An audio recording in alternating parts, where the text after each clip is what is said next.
dim lit chandeliers glow. We'll sip our worries away, nice and slow. Your laughter ripples like sweet warm wine. In this jazzy sultry space you're mine. The saxophone croons a velvet tune, while melodies dance beneath the moon. We'll toast to moments both grand and small, in this hazy, lazy, jazz-touched hall. But let's sit together in the mellow night. We'll drink to love till the morning light. Every glass we raise a promise true. Here's to the magic in a drink with you.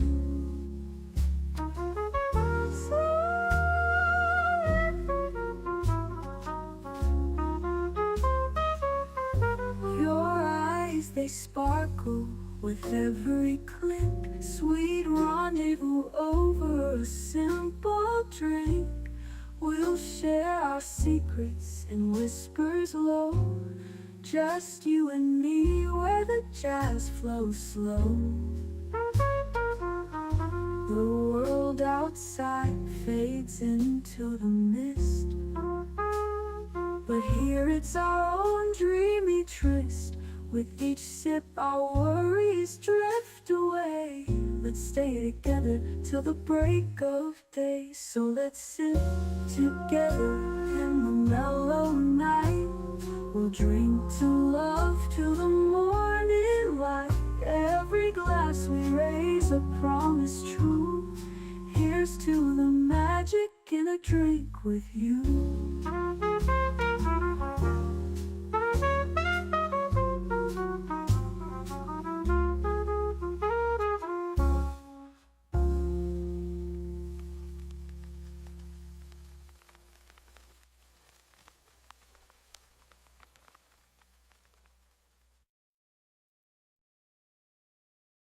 The following live stream has been approved for appropriate audiences. It may contain occasional strong language and may not be suitable for younger or more sensitive viewers. Viewer inebriation is advised, though not mandatory.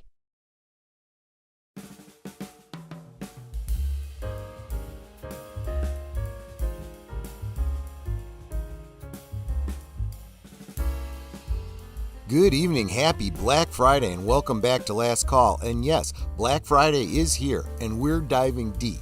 First, a little history. We'll talk about why Black Friday started and how it evolved. This year, it's wild. Deals started in October. Stores are half empty because everything's online, and honestly, it feels more like Black November now. People are burnt out, prices feel manipulated, and a lot of us are just asking, is the hype even worth it anymore? So settle in, top off your glasses, drop your craziest Black Friday stories in the chat along with what you're sipping on, and let's figure out if this pseudo-holiday is still worth the chaos as we roll this Canarble wagon right now.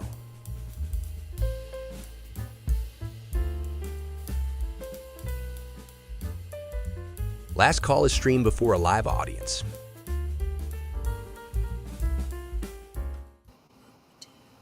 Vasalut and happy Friday! Happy, holiday weekend. I don't know if everyone has had the day off today, for example. No, I didn't, because here I am. But seriously, I hope you guys are having a wonderful weekend. Those of you that did join me for Liquid Lunch know what I'm sipping on. It's a Glog right here. You can see it. And mine is, gosh, it's yum. And I've got a slice of orange in here, and I've got some cranberries floating in there. Oh, it is so, so good. I probably could have gone a little bit warmer, but I'm just feeling kind of warm. It's cold here in the Chicagoland area. It's below freezing. It's in the 20s. Or at least it was the last time I looked. But you know who we need to go to for more on this topic is Netter of Netter's Network. How you doing, my dear? And, well, we know what you're sipping on because I gave you the same. How are you liking that drink? It's not bad. it's a lot drier than I prefer. I don't like dry wines. See, now Troy loves Merlot. I mean, that thing just sucks the moisture out of your entire body, not just your mouth, and he likes it. I prefer um, non-dry wines. I don't know what you'd call those. Sweeter wines. Sweeter wines, Yeah. ones that don't suck the moisture out of my mouth. So you're not digging it so much? It's okay. I mean, it is very tasty.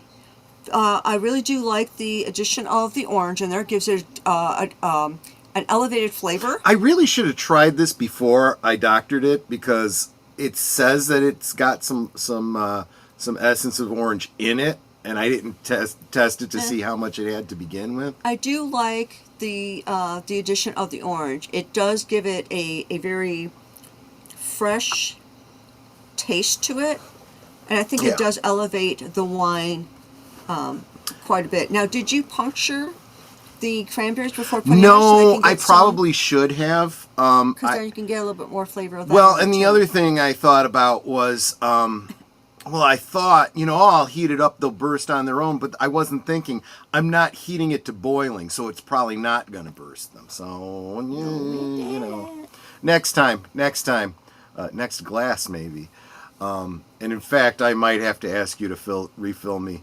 I did it for 1.5 minutes in the microwave. I know. Is that wrong? Putting wine in the microwave to warm it up, a mulled wine? I don't know. Anyway, let's get my designated driver's opinion of that. Age Boomer, I know you are not sipping on an adult beverage tonight because you got to work tomorrow. How you Just doing, have my a friend? Coke, You just have a regular Coke, huh? but it has See, that's why he should be having an adult beverage. I probably Right? should be. Actually, a glass of wine sounds lovely, and part of me thinks I'm not a wine connoisseur, but what I've had, I tend to like the reds Yeah. more than the Yeah, white. yeah. I don't know why that is. I know some people prefer whites, and I wonder, are reds the dry wines, or are they just Not necessarily. Both Right. red and white can be either sweet or Right. dry. It depends. Your drier wines tend to have a higher alcohol content. That's why they're dry. Mogan David, for example, has very little alcohol in it. So it's much sweeter. It's almost grape juice. But like a Merlot, like Netter mentioned, has really the yeast in it has already eaten up all of that sugar, and there's a lot more alcohol. Interesting. So it's not nearly, and that's really the chemistry behind, well, really any fermentation. You put yeast into it. The yeast eats the sugar, and excretes alcohol, and the alcohol's obviously what gets you drunk, but the balance between the sugars and the alcohols are the flavor, well, along with whatever fruit or grain brings to it. Obviously a grape wine is going to taste different from a strawberry wine. It's going to taste different from Applejack, from wheat and barley to make your bourbons and whiskeys, but it's all the same chemistry.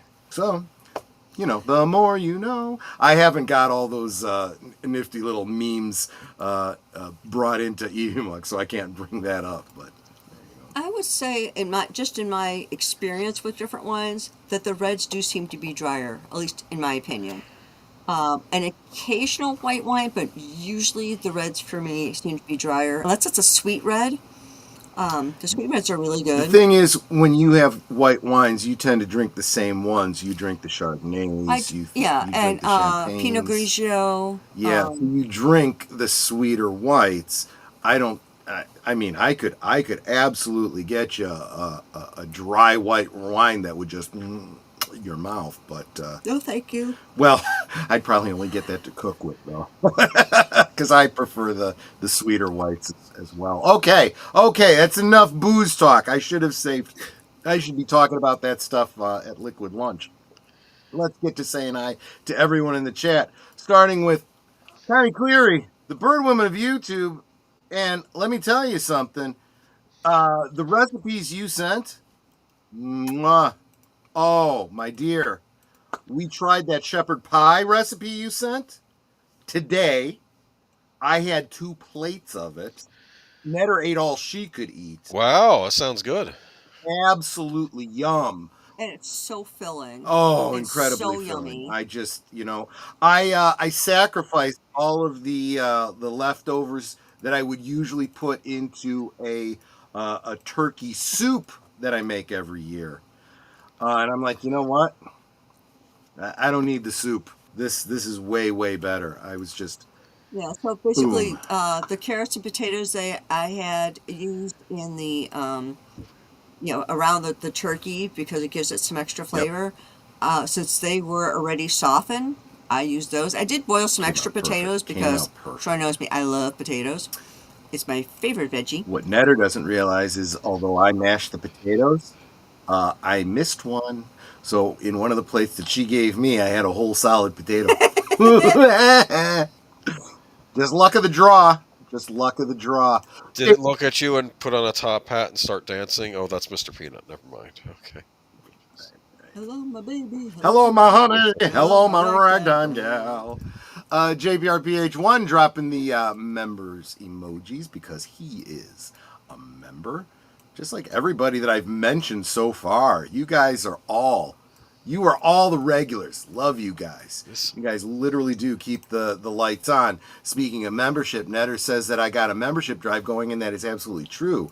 I am within throwing distance of my goal.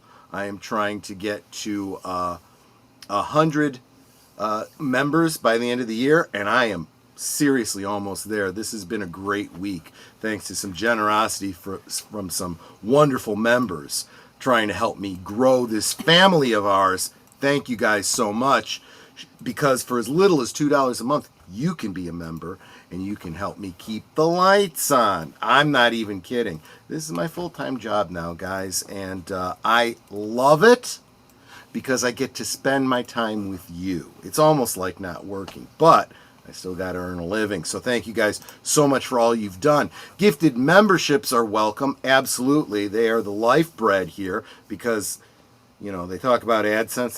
That's BS. That's just pennies. But I am trying to reach 100 members and 2,000 subscribers.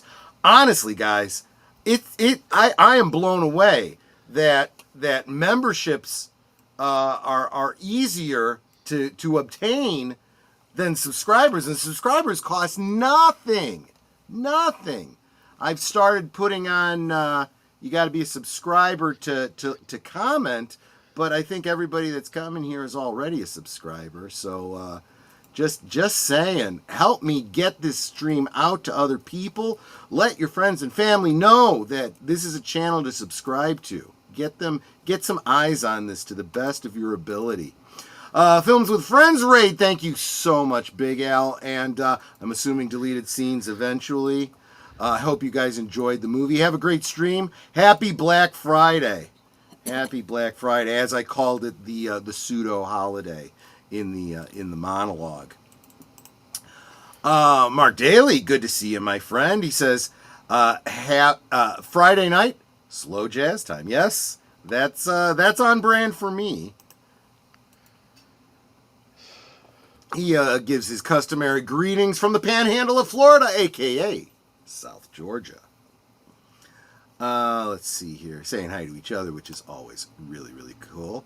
Good evening from Sir Torrin Clegane. Good to see you, my friend. Here's to the magic and a drink with you. Yeah, you see, you guys are getting to learn these songs. yes. I am working on karaoke versions of these songs to add to the playlist so that you can enjoy them. There you are. Salute, deleted scenes. Join in the raid. And he says, like, share, subscribe, become a member, and gift a membership if you are feeling particularly generous. Happy Friday to you as well. Daniel Barry's Sports Highlights. I hope you guys are going to the channels that you see here and subscribing to them, because I know how hard it is to get subscribers. Come on, guys. Oh, here's somebody I haven't seen in a minute. The Joker voice. He says, howdy, folks. Long time no see. Sorry for my absence. Pro wrestling keeps me busy. Got my Jameson and ginger ale. Oh, I've never thought of that. I've got Jameson in the freezer. If I wasn't drinking a glog right now, I might give that Well, I don't have any ginger ale. I have ginger beer. So you're saying Mr. J's in the house? Mr. J's in the house, absolutely. Ice cold, that's the way to do it. Kicking up my feet for a bit. Yeah. Thanks for being here, my friend. Super, super appreciate you. You know, likes his drinks ice cold. Mr. Freeze. Well, yes. Yes. With a bad pun, probably. Tim Hayes says, hello, Papa Pacelli. Well, hello, Tim Hayes. Good to see you, my friend. David Pensack says, good evening to you. Good evening to you as well. Again, it always encourages me to see you guys saying hi to each other. I want this to be a community. Narp. What was that? That wasn't. That was the one that they did after Shaun of the Dead. Hot Fuzz. That's right. That's what it was. Right. Yarp. Narp.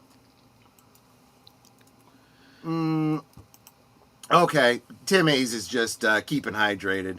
I understand. Being out on that left coast, it gets warm, you get dry, you gotta stay hydrated.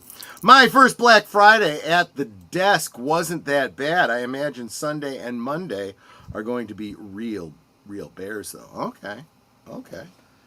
We'll get into a little bit of Cyber Monday talk towards the end of the stream, possibly, depending on how copacetic I still am. I'm grateful I got out of retail before Black Friday got real crazy. Yeah, we've got some stories for you. We really, really do. Drinking cranberry lemonade, a new flavor from Ocean Spray. That sounds interesting. That sounds really interesting. I have very fond memories of working Black Friday and Christmas back in the mid-'80s in a record store. Oh, that's interesting. Netter and I are going to have some stories about working retail at the holidays, too. Let's see here.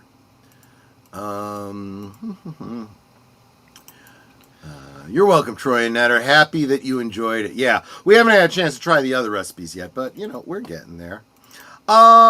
Yeah, Connie, is it okay if I share those recipes, that as I talk them up? Oh, Aged Boomer, thank you so much for the gifted membership. That went to... Oh, Matt Cheatwood. There you go. That's awesome. Thank you so much, Aged Boomer. Well, I figure today is the day to spend, right? Plus, there's nothing worth Black buying. Friday, right? Nothing worth... Yeah. I'm going to go on a rant about this Black Friday. I don't know. Welcome, Nate. Like, share, subscribe, become a member, and if you're going to give a super chat of $5 more, why not make that a membership instead, a gifted membership? That helps our family grow. That is absolutely true. Let's see. Ironically, the only thing I can say in a Joker voice is Joker's voice. There you go. Actually, fun fact, Mr. Freeze's favorite drink is peppermint patty, creme de menthe with hot cocoa. True story. Interesting. That is interesting. Go for it, Troy. More the merrier on sharing the recipe. Okay. Well, Netter said she was going to take care of that. So yeah, I'll scan them for him and I'll get them to him. And as we get into our topic, if Netter at some point you feel so inclined to support your husband in his drinking endeavors, I'm probably going to need a refill on this. You might want to look at your little super chat. Oh, there we go. Geek Flag with Nate Knows says, "Hey, Boomer Pacelli, have you checked your email?" I have. I don't know if Netter has. I have. But I saw that. That is so. One came through with no sound, and then one came through with dialogue, and the dialogue had Netter and I cracking up. It made me think of bad lip reading. Is what it made me think of. It was very appreciated. Thank you so much. Does any Black Friday craft scene match that of Cabbage Patch Kids back in the day? Good question. We'll get to that. That is not so. The whole phenomenon about a specific We talked about must-have Cabbage Patch gift. Kids on a Yes, we prior did. stream. I remember that. That whole concept of you got to have this particular toy. They did a movie about that. What was the one with Arnold Schwarzenegger? Jingle All the Way. Jingle All the Way. It was clearly meant to, homage the whole zeitgeist behind things like Cabbage Patch Dolls or whatever the big toy was, and that you just had to get that thing, right? That's not necessarily the same as Black Friday. Black Friday being anything could be that desirable thing just because of a perceived sale. Remember Black Friday at Borders Books when I worked there. Great energy and very fun as long as you keep the right frame of mind. I would argue that's kind of true about holiday shopping in general, not just Black Friday. Netter. Troy morphing into Porky Pig. Son of a B. Son of a B. Son of a B. Son of a gun. You thought I was going to say son of a bitch, didn't you? That was funny. You've seen that one, right? That's out there on YouTube somewhere. Anyway, let's go ahead and get into this. So we're going to talk a little bit about Black Friday. Boomer, what would be a good place for me to inject my little bit of Black Friday history about the origins? And Well, I have a nice image here. Why don't you? There we go. Nice this has almost cross-section. become the Cliched image. Yeah, right. Well, and last year for Thanksgiving, one of the movies we watched was that Eli Ross Thanksgiving movie, which starts out with a scene just like this, where people get trampled and killed trying to get these Black Friday, deals or whatever, and it's absolutely ludicrous. When the HD flat screen TV first came out, people were actually trampled on Black Friday, and I do believe 2 people died. Yeah, there have been instances that I've heard about. We are going to get back to like 2007 when we get to my segment. Yeah, and that was when the HDTVs were the new thing that everybody wanted, but also thought they had to have. That might be a topic for another thing, the whole debacle with the digital signals and how everyone was confused thinking they had to go out and buy a new TV, but that's a topic for another time. But yeah, HDTVs, when they were first out, people wanted them, and they were pricey. Yeah. Yep. So when you wanted that Black Friday deal on one. Now you can get deals on them all the time. But yeah. So, Boomer, how old do you think Black Friday is as a concept? 1970s? Really close. You're close. It goes actually back to the 60s. Yeah. Interesting. Okay. It started in Philadelphia when a cop described the insane traffic and chaos the day after Thanksgiving. Retailers later flipped it positive, saying that when they finally go in the black, profit-wise, that was where the Black Friday concept came from. That all year long they may have been running in the red, but the boost in sales that came at the day after Thanksgiving put them in the black. Which, honestly, I don't know how much truth there is to it, but to the extent there is any truth to it, you got to understand from a business point of view, the whole goal is to make a profit. You have to make a profit if you're going to stay in business. And if you're getting to November before you get into the black, and some retailers that's the case, you kind of understand why they start promoting Christmas and the holidays and stuff as early as they can. It's literally survival for some of these businesses, if you think about it. But, yes. Go ahead. There was an episode of Chuck about Black Friday, remember, where they were all preparing at whatever store he worked for, which was either Best Buy or Circuit City. It was a place like that. And they did an episode where they were all prepping for Black Friday. I remember that. But, yeah. Yeah, and I think some places are more ridiculous than others. Yeah. Yeah.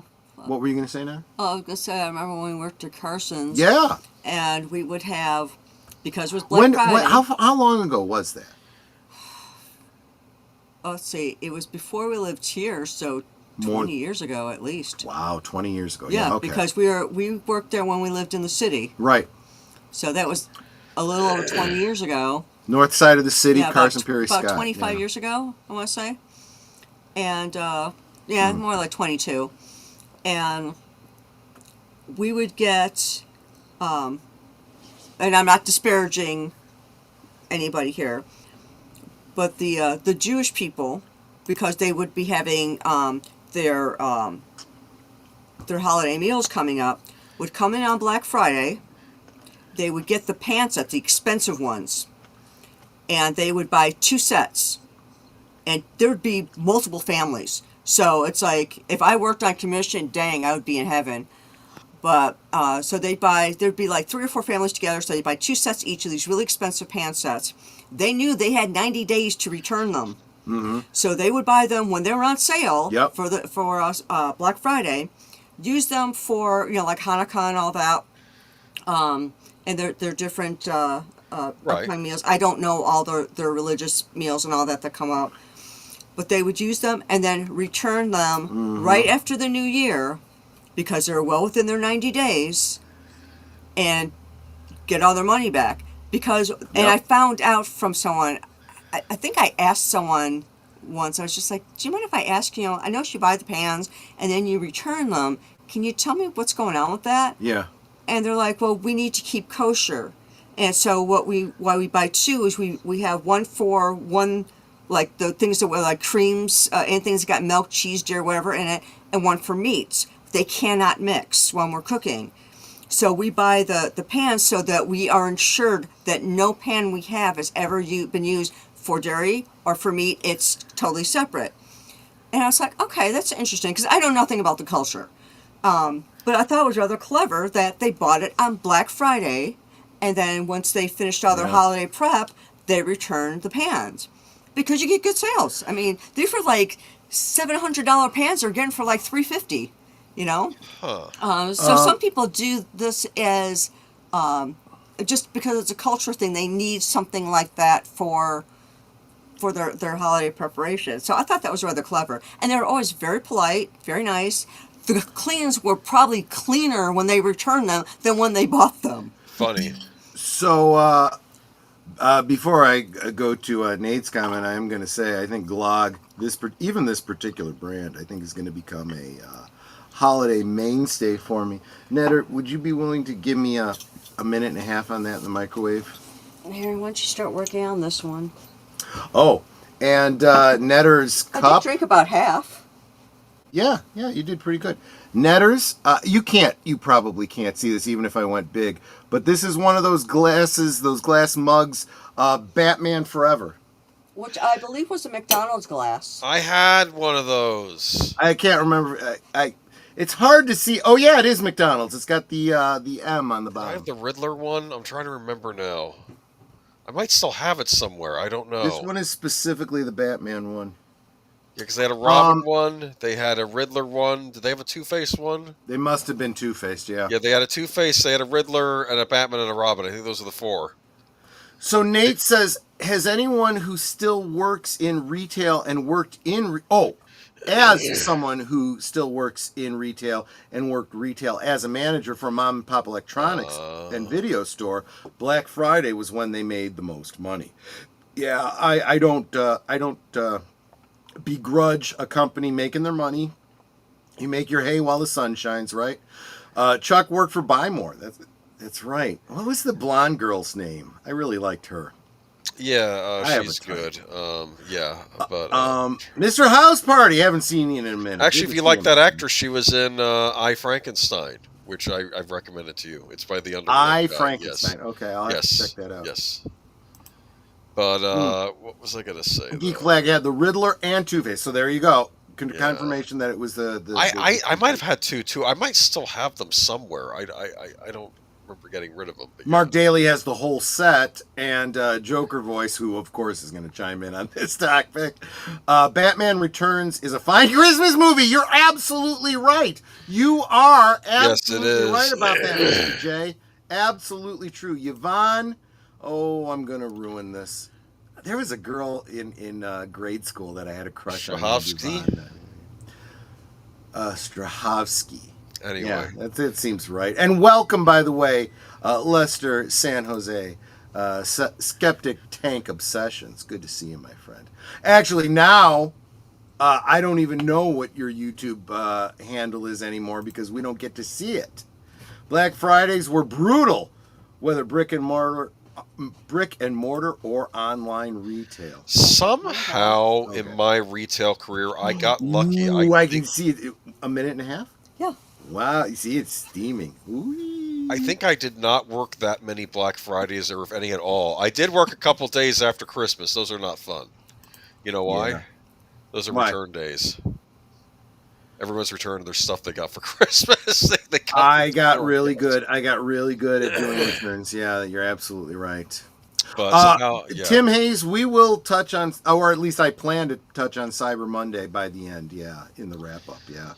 But yeah, and I've not been one to go out to the stores. I think the last time might have been 15 years ago. I think my dad and my sister went out to Walmart early in the morning to get some deals. But we as a family, it wasn't something we did that often because I started shopping online and it was a lot easier. But even then, you miss out on stuff. So I am going to have to make some cranberry sauce specifically for the apple pie recipe I'm going to be making. I kind of like this idea. I may have to give this a try. Cranberry spread, stuffing, ham, turkey, and mashed potatoes on a sandwich. That sounds really good. Oh, God, this glog is so wonderful. Black Friday was never a big deal at Home Depot, but I remember my first year, people were buying snake lights faster than we could get them in. Yeah, Home Depot has become the holiday decoration store. There's a lot of videos that I've been watching. They have an R2 of not quite 1-to-1 scale R2, but close. R2D2 with lights and sounds, and people are doing all kinds of customization on it. I'm like, I don't have the room here, but if I did, that's something I'd kind of want to go after. Gorilla's Random Thoughts. Kapla from Blizzard Central. Look, Netter keeps getting warnings or watches or announcements that we're supposed to be getting one this weekend ourselves. Yeah, and it's funny because it went from, you're going to be getting snow that was supposed to have started on Thursday, and it was going to be 0.4 inches. Then it went to point like 5 or 6 inches. Then 0.9 inches. Now it's 9 inches. Period, like 9.5 inches. And it's like, okay, it's been clear outside, cold, but clear. Yeah. There's not really any clouds, and it's like I think. And so now they're calling for us to get a couple feet over Saturday night to Sunday morning, and I'm like, well, if you just keep pushing it off a day after day after day, eventually we'll get snow. Eventually you'll be right. I mean, Anyway, let's get back to the presentation. That woman with the reddish hair looks like she's trying to fight her way up front. She looks like she's trying to eat a whole ham herself. Actually. Okay, anyway. Or she's going to eat the lady in front of her's brains. Mr. House Party for $10. Thank you so much, my friend. You are greatly, greatly appreciated. That is, I guess I should actually bring it up. Thank you so much for the support. You are good people. So yeah, let's go ahead and get into it. Did you want to go into the next thing, the stuff that you sent me? Sure, go ahead. Let's get to it. So, yeah, I've got a lot of thoughts. That's why I drink, to kind of slow me down a little bit. That's why I mentioned my Black Friday story, because mine was nice. These ones coming up are not so nice. Well, I don't know if they're not nice. I'm getting a bit jaded. Mine are not. I'm getting a bit jaded about the whole concept. So, this is just going to give you a little bit of insight to what my inbox looks like. Superman. Yeah, so Big Bad Toy Company, I've purchased from them a couple of times, but not a lot. And sometimes sometimes you go to these companies, them, Entertainment Earth, things like that, because, sometimes it's the only way to get certain toys. I don't do a lot of brick and mortar shopping anymore because you can't find crap in the stores anymore. That's the big problem. So now we're starting to look to, instead of brick and mortar stores for the doorbusters on Black Friday, now it's a big sale online. And I'm going, how is this different from Cyber Monday? What's the point? Yeah. Why? And honestly, I think it speaks to a larger trend of us moving away from shopping at brick and mortar stores. What's the big benefit of brick and mortar stores? You can go in, you can buy the thing, you have it in your hand immediately. If I order it online, it could be weeks before I see that product. The other thing about brick and mortar stores is you go in and you can see the thing up close and personal to see, okay, is this really good quality or is this a cheap piece of junk? Or, what's the material like and all that sort of thing. Like, let's say you want to buy a sweater. Yep. Because I've had this happen. I'll look online and go, oh, that looks like a great sweater. I'll order it, and it turns out to be this cheap, flimsy thing, and the design that's on it is actually just printed on it. It's not actually made of wool or whatever, and I'll end up returning it. Yeah. Very disappointing. Whereas if I went in a store, I could feel the material, see what it looks like and all that, and then go, okay, yeah, this is a nice sweater, I'll buy it, and, da-da-da. So, yeah, no, that's absolutely true. And that was, especially since we're on a slide specifically about toys, when Hasbro was pushing to get rid of the windowed action figures in favor of, cardboard because it was more environmentally friendly and less plastic. It's like, you're selling me a plastic damn toy and you're concerned about the plastic window. Seriously? If you're that concerned about plastic, get out of this business. I said that on one of Hasbro's X posts, and someone came back and the difference is you're going to throw the packaging away, but the toy's going to last, your whole life. And I'm like, yeah, but eventually it's going to end up in a landfill. When I die, it's going to go in the garbage. Somebody is going to clear out this house and buy this house. I don't have kids. It's not being passed on. And let's face it, even if it was a precious heirloom that was handed down forever, eventually it's going to break down. It's going to break. It's eventually going to get thrown out. All the creatures shall die, and all the things shall be broken. That's exactly a Japanese true. saying. Anyway, Black Friday week. I was just seeing comments here. D Pensix says exactly the quality of the item, and then Connie says totally. Yeah, no, exactly right. So I got a bunch from Big Bad Toys. So here's what I was getting at. It's Funko Pop. I get these ads from these companies all year long. And I probably have about 2-3 ad articles. I could unsubscribe if I wanted to, but I like to know when these things are coming out. So I just, if I'm not interested, I garbage bin them.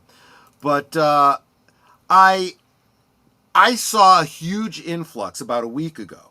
So I took about a week's worth of these Black Friday articles, or ads, I should say, screen captured them, sent them to Boomer for this. Look at that one. Literally, and I did this last night pretty late. Literally this morning I woke up and I had as many in one day as I did in the past week. Yeah, in case you want one of those dust busters from the first season of Star Trek. Oh, TNG first season. Yeah.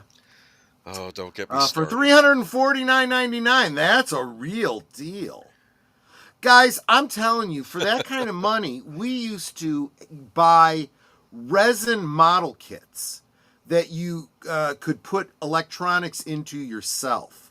Honestly, the fans have been doing the best work for decades. But look what you get free with purchase.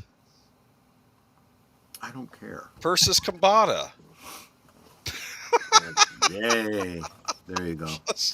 And Shatner, come on. And those were the worst Star Yeah, Trek they both have uniforms. the same hairline. He's just wearing a wig. Okay. Anyway, You have to admit that the motion picture uniforms were the worst uniforms, right? They were terrible. That's why it was only the one movie. Because I'm Yeah. thinking They looked like TNG. pajamas. I think TNG started out not great, but they kind of fixed them in Yeah. later seasons. They got Yeah. more.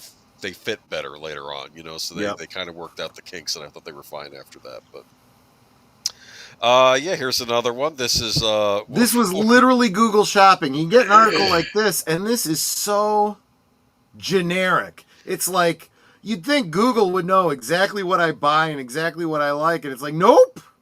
This is just, and even the colors are so. What is that? Is that a sweater or a jacket? What is that? It might be a down vest. Do you think It this looks was very made with 80s to Do you me. think this was made with AI? This little thing here. I didn't even think about that. You might It's be possible right.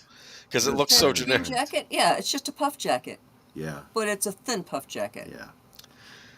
I mean, it looks like something you see on display at a store when they're trying to. David, find I think I'm allowed to make those jokes. The best uniforms were Wrath of Khan. Yep. And I did like I agree. Wrath of Khan. I love the uniforms bomber best. jackets. Yep. But like I said, I did think that they, at least on TNG, they fixed them in later seasons. Like by the time we Yeah. get to season 3, I think they worked the kinks out. But yeah. What else we got here? Use code BF25 for 20% off the GOA store. What does that mean? GOA is Gun Owners of America. Gee, I don't know why I would be getting ads from them. Just saying. But I was just including this one because I wanted you to Shameful. see the wealth and breadth of different companies that are, Is that a bear yeah. with a reef and then he drops it and then he's got an assault rifle and he's shooting at you? It's like Yeah, a, possibly. like a fake thing. Possibly. Is that for big red one, two, red one, two? I got to be honest with you. That hat in the lower left, abolish the ATF. I would dig that. I would totally wear that. Forgot we have the ATF, don't we? Oh, I don't forget because That's a I'm always hangover paying of attention. prohibition. This is ridiculous. See, you get it. You understand. That's absolutely true, and that is also why we are pushing to get rid of it. I do think that the next big landmark case before SCOTUS is going to be abolishing the ATF. I think it's time. Because it is way past time. It was unconstitutional when it came into existence. Yes. This whole idea of using a tax in order to control. Can you imagine if there was a tax placed on the printing press, and for you to put out a newspaper, you had to pay a tax to the government to be allowed to publish news. I mean, can you just imagine that? Imagine that constitutionally. You have a special tax stamp in order to own a printing press in order to put out newspapers. And then there was a whole agency dedicated to going around to everybody who publishes something and saying, I want to do an inspection of your printing presses. Think about that for a second, people. Black Friday, Cyber Monday. Yeah. So this is from Hasbro Pulse. This is and this is where I don't know if I have any other slides related to Hasbro, but I'm seeing from a lot of these toy companies, a lot of these companies in general, when I drill in to see what is on sale, it's a bunch of crap that they weren't able to sell the rest of the year. And they're just, I'm serious. I'm sorry to call out a particular company, but one of the party supply companies that I've gotten like Ghostbuster stuff from in the past, they have a big Black Friday sale, and when I drill into what's for sale, it was all stuff from The Office, from the Taylor Sheridan movie shows, and some other show I've never even seen before. Stuff that's not really geek culture, let's be honest. Stuff that, probably is not selling on their site. And I was Not like, that I have anything against Taylor Sheridan shows. none of the stuff I was interested in, no Ghostbuster related stuff, none of the stuff that basically was selling well. I'm sorry, Troy, but the ATF has seized a bunch of weapons that were going to go to terrorists and drug dealers. But the Homeland Not, Security. not the take care of that. FBI, not Border Patrol, but the ATF. No, they were also complicit in the FBI's channeling of weapons to cartels south of the border.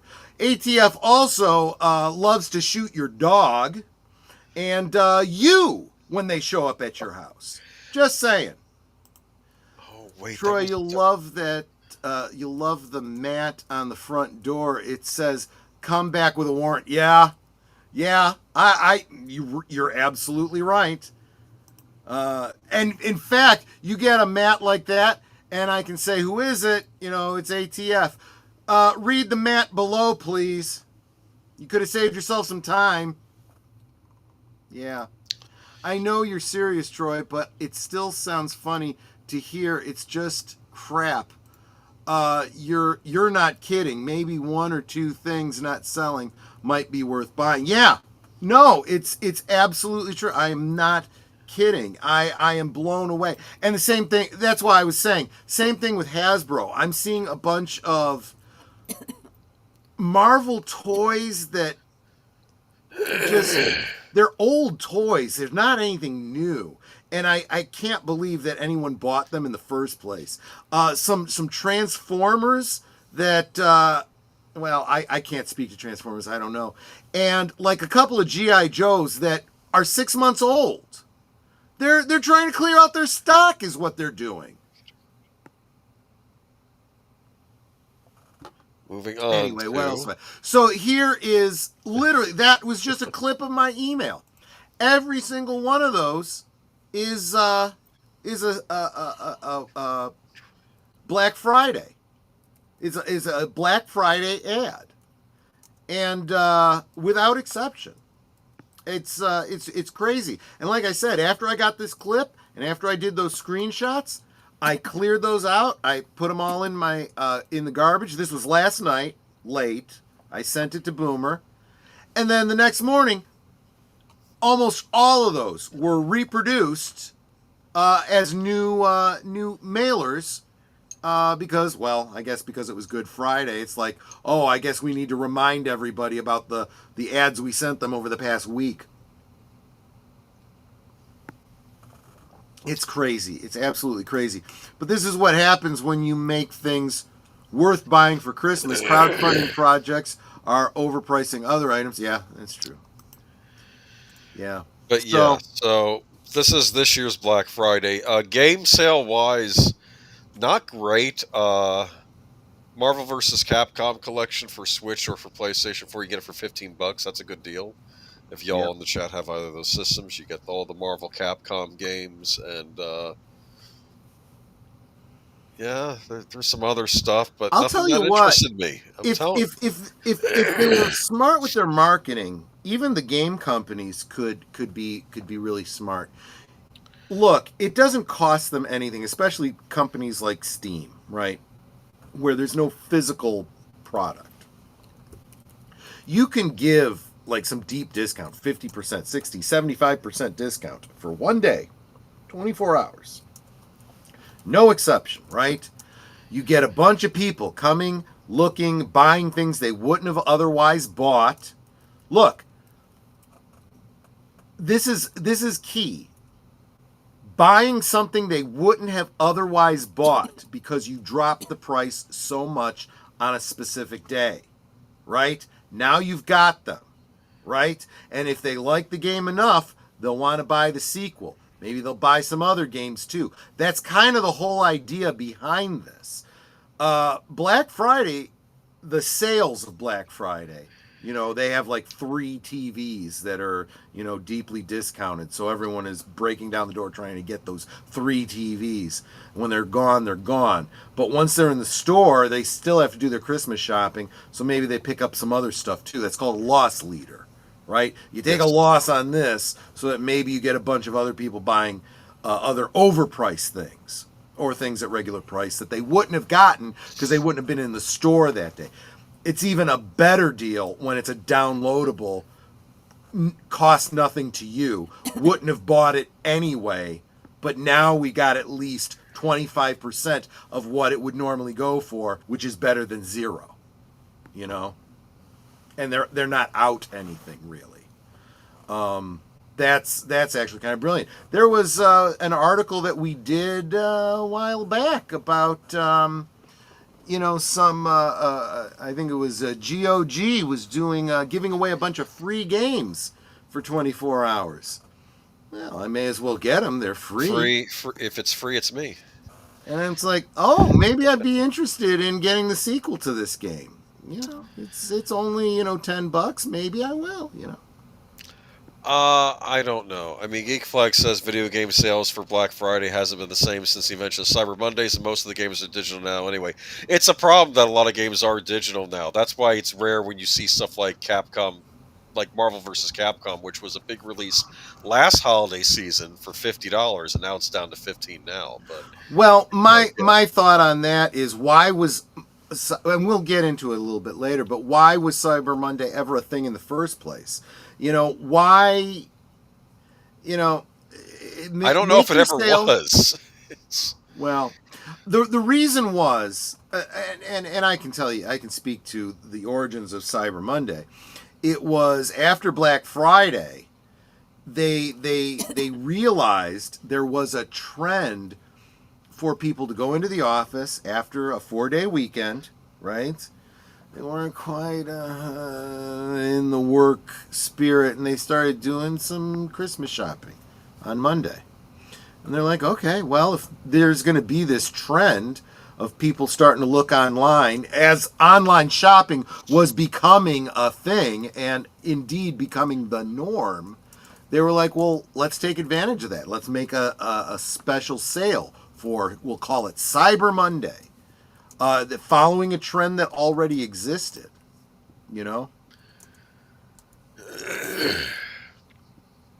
Yep, absolutely.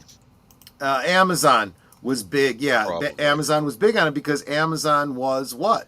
They were the online retailer. So, they had because Amazon had no brick and mortar stores.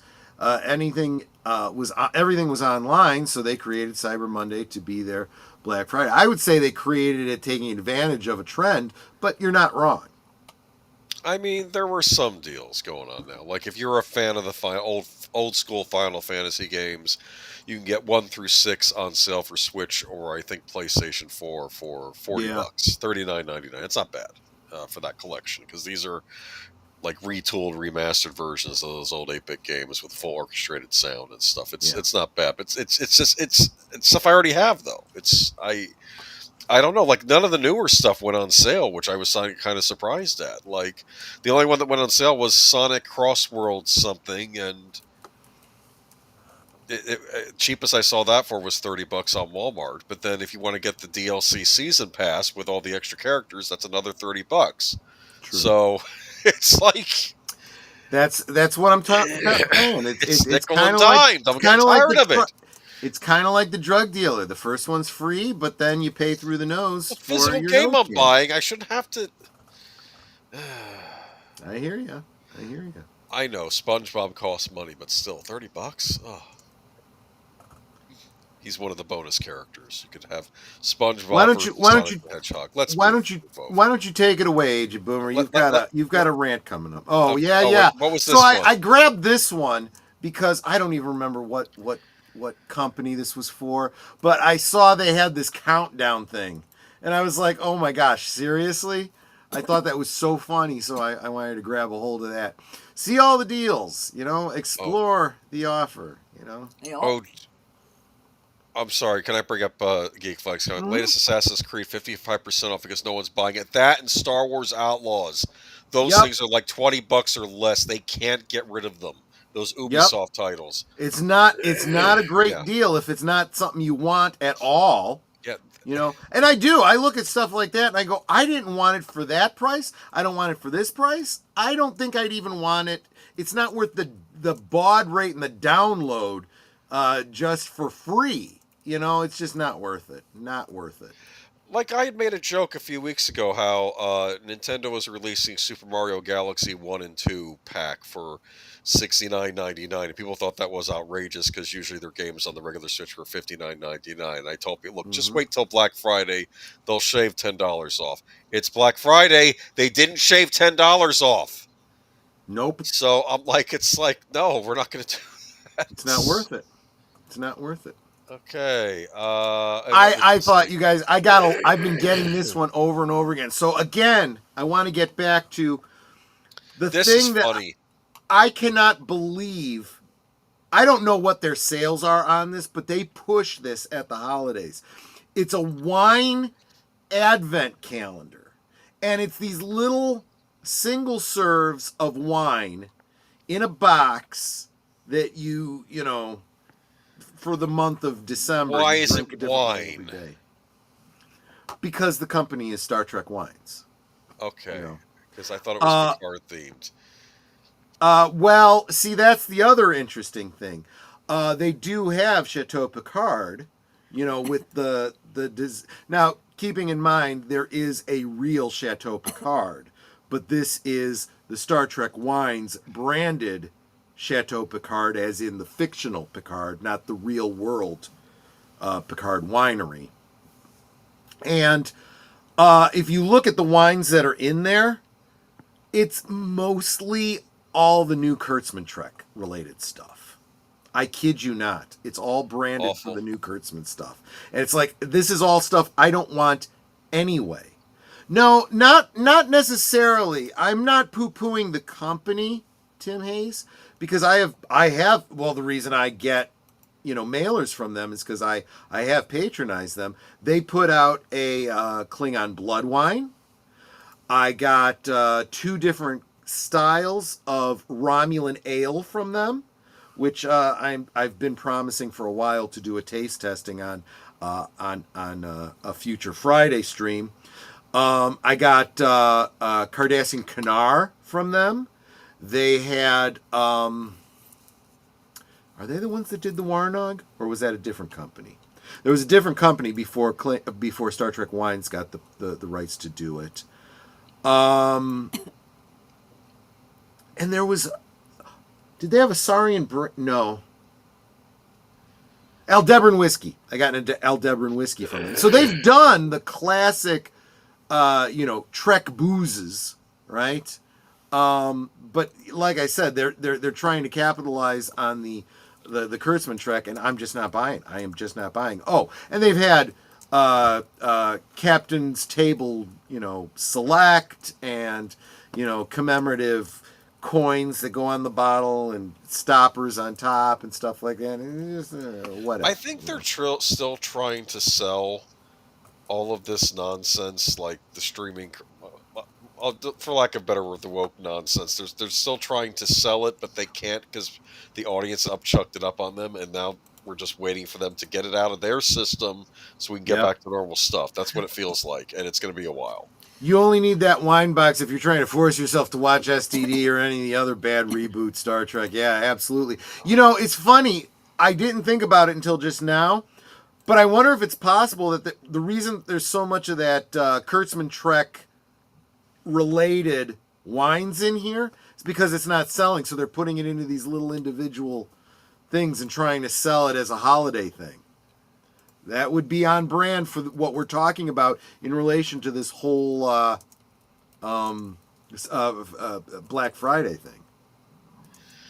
Yes. So let's see. Limited quantities available, but you've been trying to hawk it to me for the past 4 months. You know. Okay, and here's Steam that I literally went to sign into Star Trek Online and saw this, and I'm like, oh, let me grab that too. Well, Steam probably has deals though. In Oh, their sure they do. defense, in fact, I got some good, decent deals on Xbox Live. I got all the not Xbox.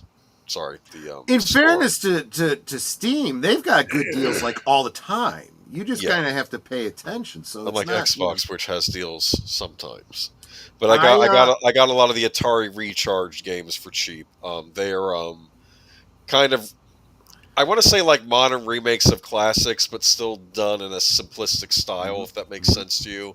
Oh They have yeah, like a missile command and a breakout. I think they even did a Berserk. They did a redo of Berserk, nice, but they're kind nice. of they have like a neon look to them. They're made Chicken by fight yeah. like a robot. Yes, basically, yes. So that was, and I figured I don't have any Atari collections on the Xbox, so I figured these might fit well on my Xbox to have an Atari quotient on my Xbox. So that's why I got them on that. But I don't know. Like I feel like the best Black Friday deals was a couple I weeks. I like that. I do. This was something else I wanted to bring up. Black Friday. Celebrate this shopping holiday all week.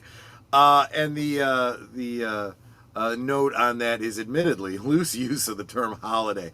I got a kick out of that. I was like, good on you. Good on you to say it that way. I like that. That's why in my monologue I referred to Black Friday as a pseudo holiday.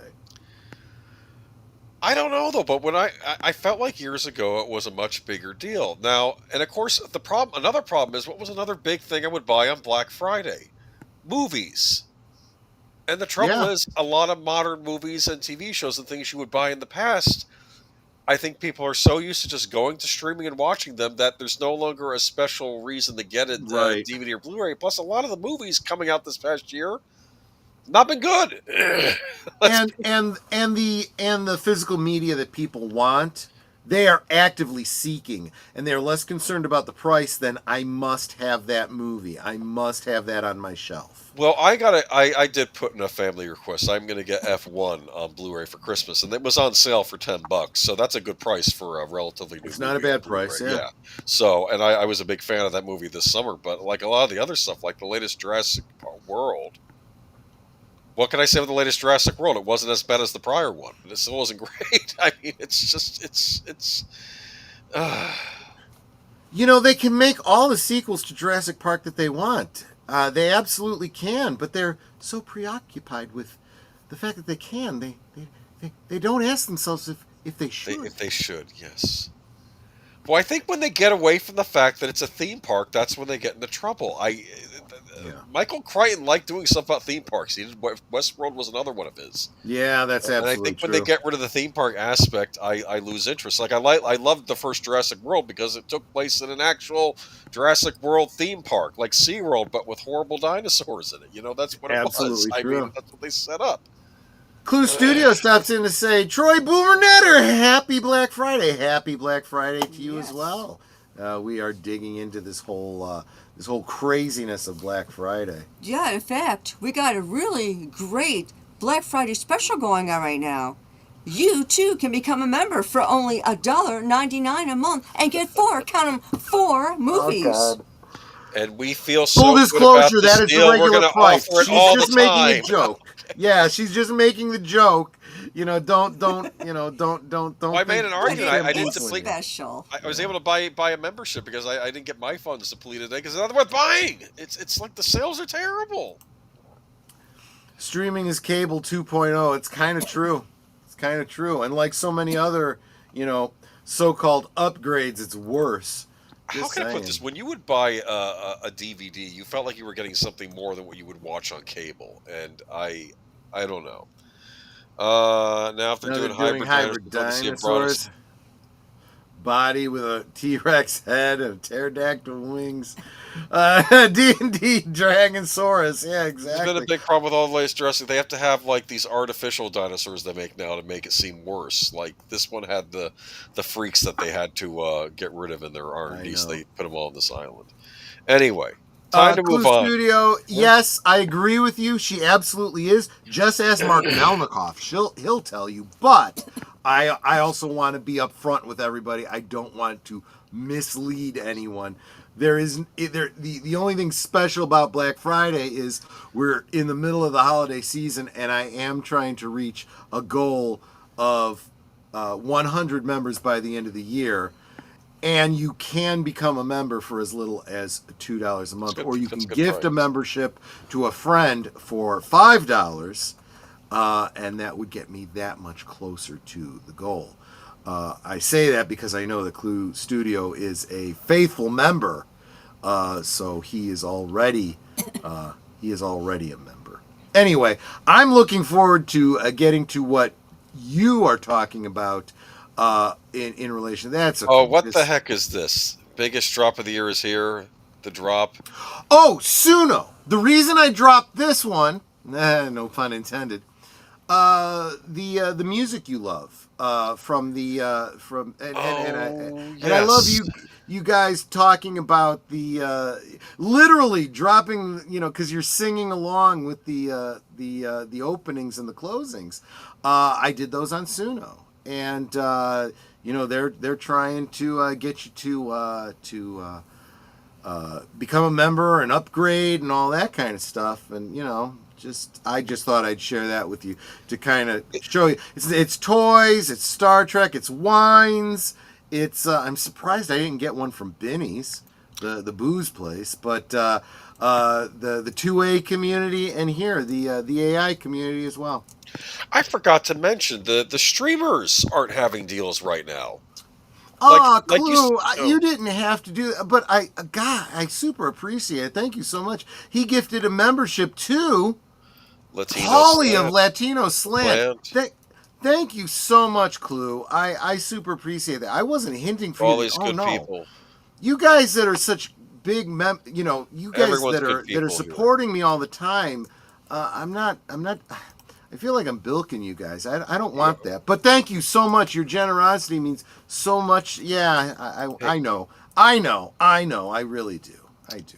Well, here's another thing, though. The streamers. I was thinking about getting a subscription to Shudder. Maybe I get a year-long membership at a discount. No. The only things I saw were things like through Amazon itself. Like you have a Prime account, you can maybe add stuff on for cheap for a few months. I'm like, but what is going on here? I might have done one of the British streamers, like Acorn or something, for they discounted it half off for a year membership. I might have done that. They've done that in years past. It's like, are they not trying to get me to subscribe to these things? Because they're not doing a good job of that either. It's like I feel like they don't care this year, and I don't know why. Yep. And by the way, regarding the memberships here, I did want to mention that one of the benefits, for as long as I can continue to do it, because I think as I get more and more members, it's going to be more and more difficult to do. But right now, every single one of my members is listed as a producer in the description of each video, and I tag you, mention you in every stream, because I figure it's a benefit of members. I want at least my members to get a notification when I go live or when I've got a stream or a video coming up, because I don't trust YouTube to do it for just as simple as subscribers.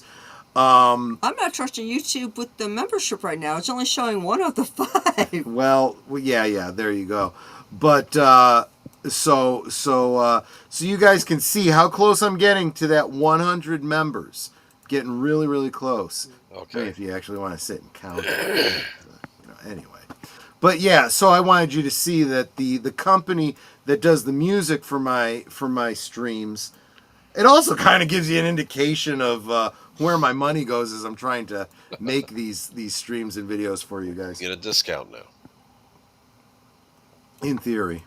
So now we're going to go on to my musings. Well, since this seems like a great interlude point, let me drop the commercial break or whatever you want to call it.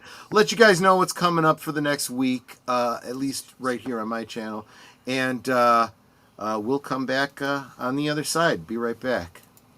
Commercial break. You are watching Last Call, streaming every Friday night at 9 Central, 10 Eastern. Come on in, pull up a chair, and have a drink with us.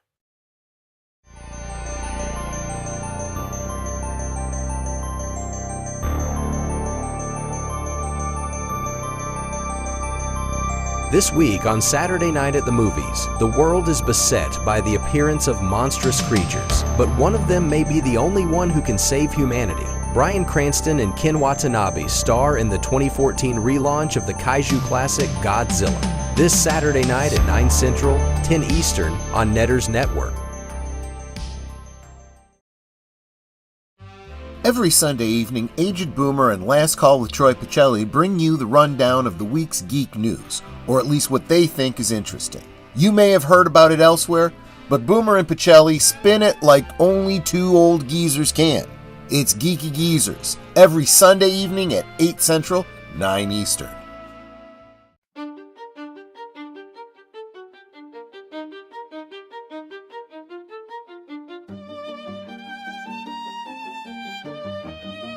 This week, on Last Call presents The Adventures of Sherlock Holmes, a strange man on a bicycle follows a young music teacher as she bicycles on a lonely road to and from the city. Can Sherlock Holmes deduce why the woman is being stalked by the solitary cyclist? We'll find out. This week on The Adventures of Sherlock Holmes, Tuesday at 9 Central, 10 Eastern, on Last Call Presents. Did you top off your glasses? We now return to Last Call. So now we're going to get into Boomer's thoughts on it. And I've kind of been looking forward to this all week. He said he has a little bit of a rant. So it's not really a rant. I mean, my rant is done with about modern Black Friday because I just said the sales just sucked. Clue, you and Boomer might end up in a fight over Sophia. I'm just saying. I'm curious. Could Sophia theoretically also be made to have cat ears? Not that I'm interested in that sort of thing. I'm just curious. Are you one of those? Do you want her to wear those cat feet socks that? Wait, do you want Sophia to be a furry? I didn't say that. I'm not even interested. I was curious what the options are. I'm not interested in that sort of thing. Stop. Anyway, let's move. Allegedly. Or maybe just, really fuzzy, furry pajamas. Yeah. Moving on to, is she the There's singer? something to be said for Angora, Mark Daly makes a good point. Is she the singer? Yes. Interesting. Okay. Yeah, I assumed she was, but I wasn't 100%. Sophia is the singer, and she doesn't do all of the songs, but she's the main announcer for the bumpers and the singer and so forth. I think one of the big things about Black Friday was always to get the big screen. Yeah, big screen TVs at Walmart is like the stereotype, isn't it?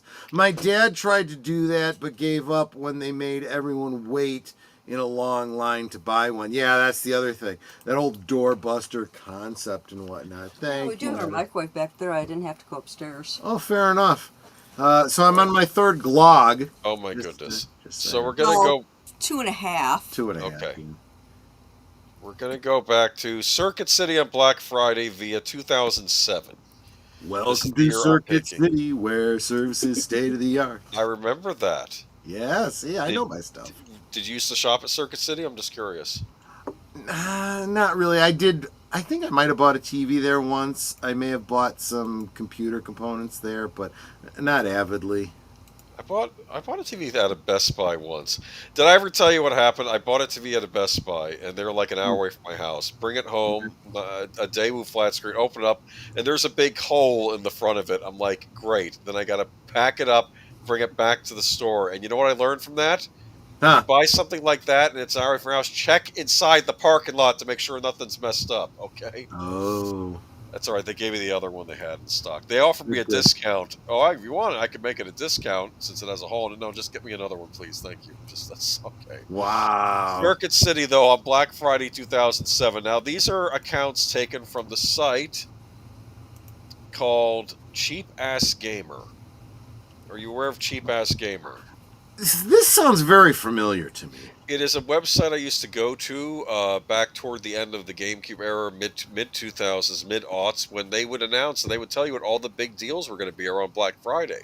This is where I learned about the big Toys R Us buy two get one free sale. Because if you didn't get the ads in your local paper, you wouldn't necessarily see. I was still looking at the local paper at that point. But you could find out about deals through Cheap Ass Gamer. People would also talk about their experiences in stores. What is it? My only one got a 50-inch SAS with last 500.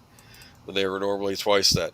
This was a big problem back around this time. People were wanting those TVs because HDTs were new. HDVs came in two sizes, small and very large. Those were the two sizes for them. They didn't have a medium size yet.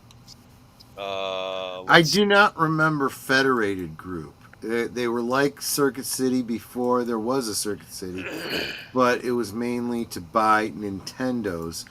So that explains why they probably folded. Yeah, well, regardless of what you think about Nintendo, when you are too specifically specialized, that could be dangerous. Yeah. So, But let's go. Oh, come on, you apes! You want to live forever? oh, I found when I was doing my Google search online, someone said, "Yeah, going to Circuit City on a Black Friday," and this meme was posted underneath it. The Yeah. Starship Troopers thing. So, let's go into it. Let's get Well, down ever to it. since that Eli Ross film, right? You're thinking, oh my gosh, how dangerous could these doorbusters be? Well, I'm just going to read you a few experiences. So we have Sure. here. This was 2007. My local. Hold on, hold on. If you click on the screen, it'll pull that forward for you to read. My local Circuit City has a 20-year-old system quoted by store employees that will be getting updated after Christmas. Due to the flood of customers, they would announce on the loudspeaker every 10 minutes, "Employees, please stop touching your CRT now." CRT or whatever three letters were used for the register system. Then a few minutes later, they would announce, "Employees can resume touching their CRT." This was so the entire system would crash completely. This went on for almost 45 minutes. I had 6 people in front of me in line for the different register. Completely broke down, so they were alternating customers like a traffic. Oh my God, that's terrible. That's ridiculous. You don't like that? That's stupid. Okay. I'll tell you what. When I'm in situations like that, I leave my stuff and walk away, and I'm like, you don't need my money this bad. If you can't handle the number of customers you have, you don't need my money. These are all from 2007, and I don't know if Circuit City lasted much longer after 2007. I think this was toward the end. But let's move on to my Circuit City Black Friday was exactly the same. OP. My boyfriend wanted to get an HD TV, so we decided to split up to increase our chance of getting the good cheap one. Okay. He went to Walmart and got stuck with, and I got stuck with Circuit City. I arrived there around 4:40 a.m. and the line was wrapped around 3/4 of the store. Wow. That was expected. I didn't get into the store until almost 6 because they're brilliant. Let 2 people in when 6 people leave system. Finally, when I get in there, there was another ridiculously long line inside the store to get a friggin' TV. I said F it and went to look for something else. I got Red Steel for the Wii. That's a video game. Yes. That's an Ubisoft game that frankly I never bought because it didn't look that good, and a few DVDs. Waited for another hour to check out. Cool thing about waiting in line is that I made a friend and I held her spot in line, and when she did, and she did some more shopping, and vice versa. By this time, my boyfriend had already gotten the TV, went home, set it up, and was enjoying some SMG by the time I got back. This was my first Black Friday shopping experience, and next year I'm definitely going to do it all online. So, wow. Yeah. So that's the other aspect to this. As a marketing ploy, you better be ready for what's coming. Otherwise, it's not worth it. You're going to actually end up driving customers away. well, okay, here's another one. Well, as I mentioned in another thread, I had a horrible time with Circuit City on Black Friday. I went in line at 9:45 at night on Thursday, and it was like I was like the 40th person in line. When the store opened, I was inside in less than a minute. Everyone else headed toward the HDTVs and laptops. I went for the games. Sure. I got there with only one other person over there. I asked the store clerk if they had any copies of Super Mario Galaxy. This was the original release on Nintendo Wii back in 2007. Super Mario Galaxy, and she told me no. I asked why they were out. They had been only open for a minute, and she said they only had 2 copies in the whole store and they sold out. So I questioned why they only had 2 copies in. She said that's just how it is. So I ended up without Super Mario Galaxy. I came back the next day and they had 12 copies in. I asked them to ring it up for me, and she told me it was $50, that the $35 was only a 5-hour sale for Friday. I said, but you only had 2 copies in yesterday, and they told me there was nothing they could do. So I ended up leaving empty-handed again. Man, I don't know if I will ever shop there again. What do you think of that? That's exactly my point. You have now not only pissed off a customer, they will never come back. Was it worth it? Was it Something worth it? What did you gain by doing that? something is screwy here. Yep. This is what I call bait and switch.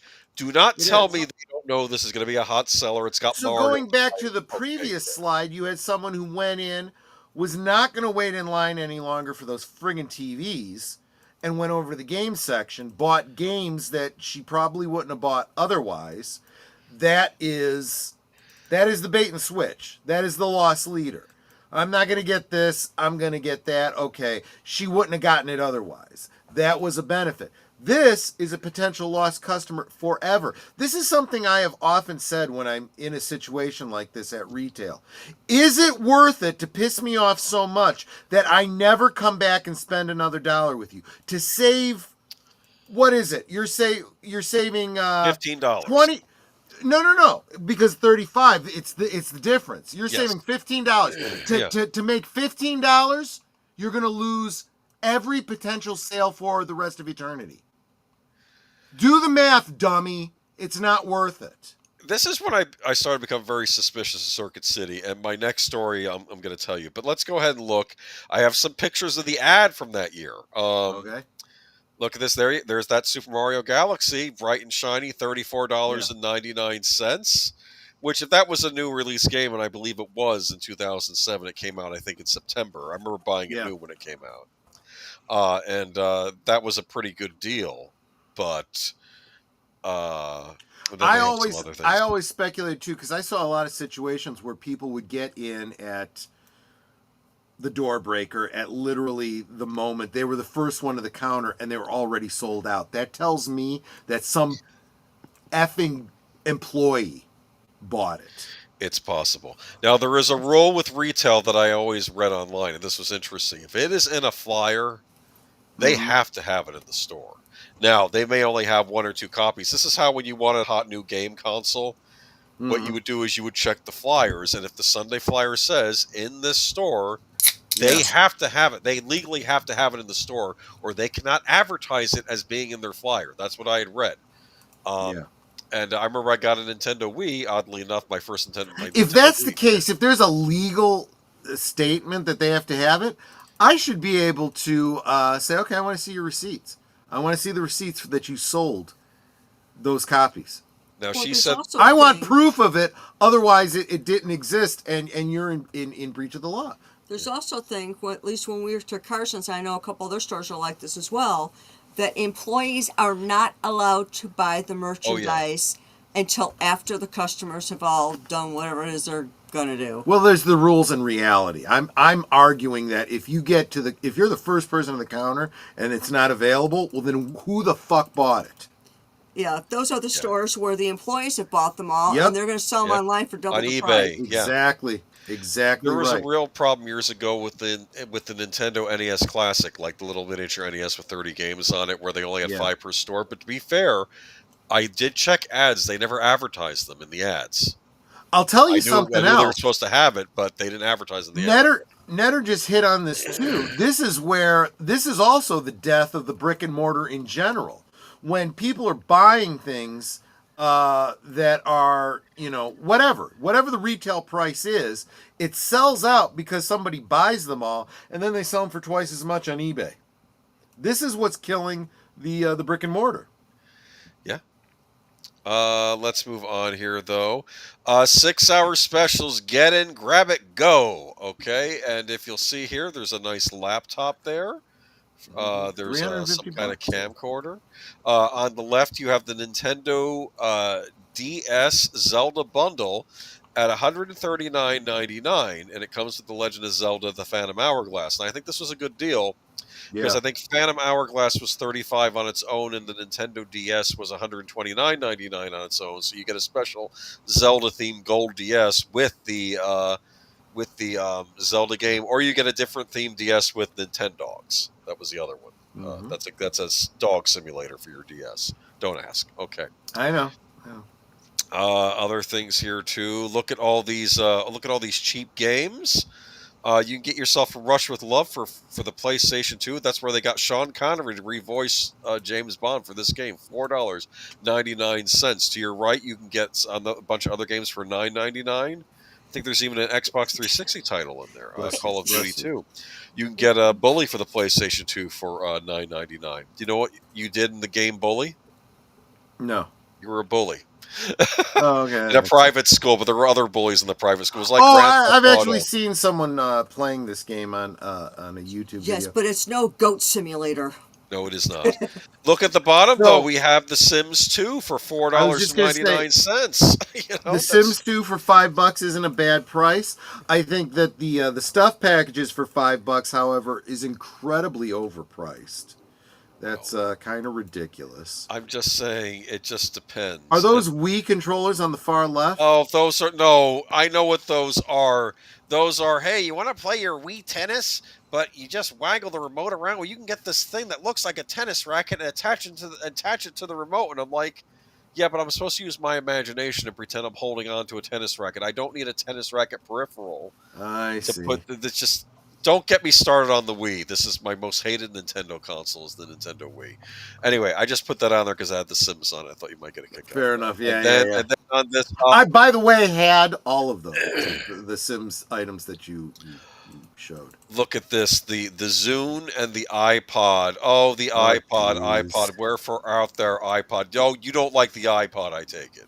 I don't, no. I loved the iPod. It was one of my favorite inventions of the last, 30 years, and I'm upset that they Look at that, $150 for a 4 gigabyte iPod. That's freaking ridiculous. You know what?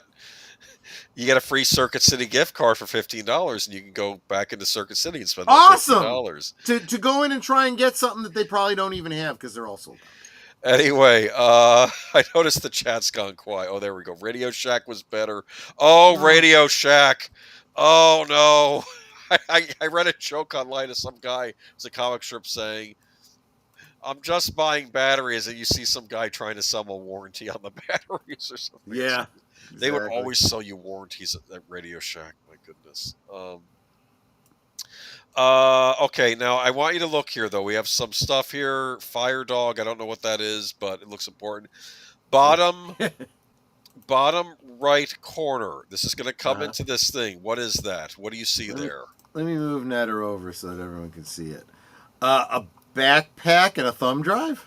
The thumb drive. $21.99. Now, keep in mind, they weren't as common back then as they are now. Uh-huh. And this is where our story begins, okay? Okay. This is going to be a little long-winded. Hopefully we don't lose the entire chat, but I'm going to read it. But you can interrupt whenever you want, all right? Okay. This is why. This is of course not the greatest stories of one of them. How Circuit City Ruined My Weekend, a long short story by Bill G. Bill G was the username on cheapassgamer.com. Okay. Sure. Let's get into this. Chapter 1, Coupon Catalyst. Okay.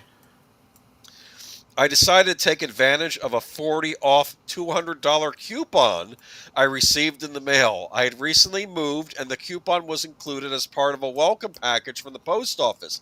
Circuit City sent this item to me, I assume in the hopes that I would spend $200 at one of their stores. And that's exactly what I tried to do.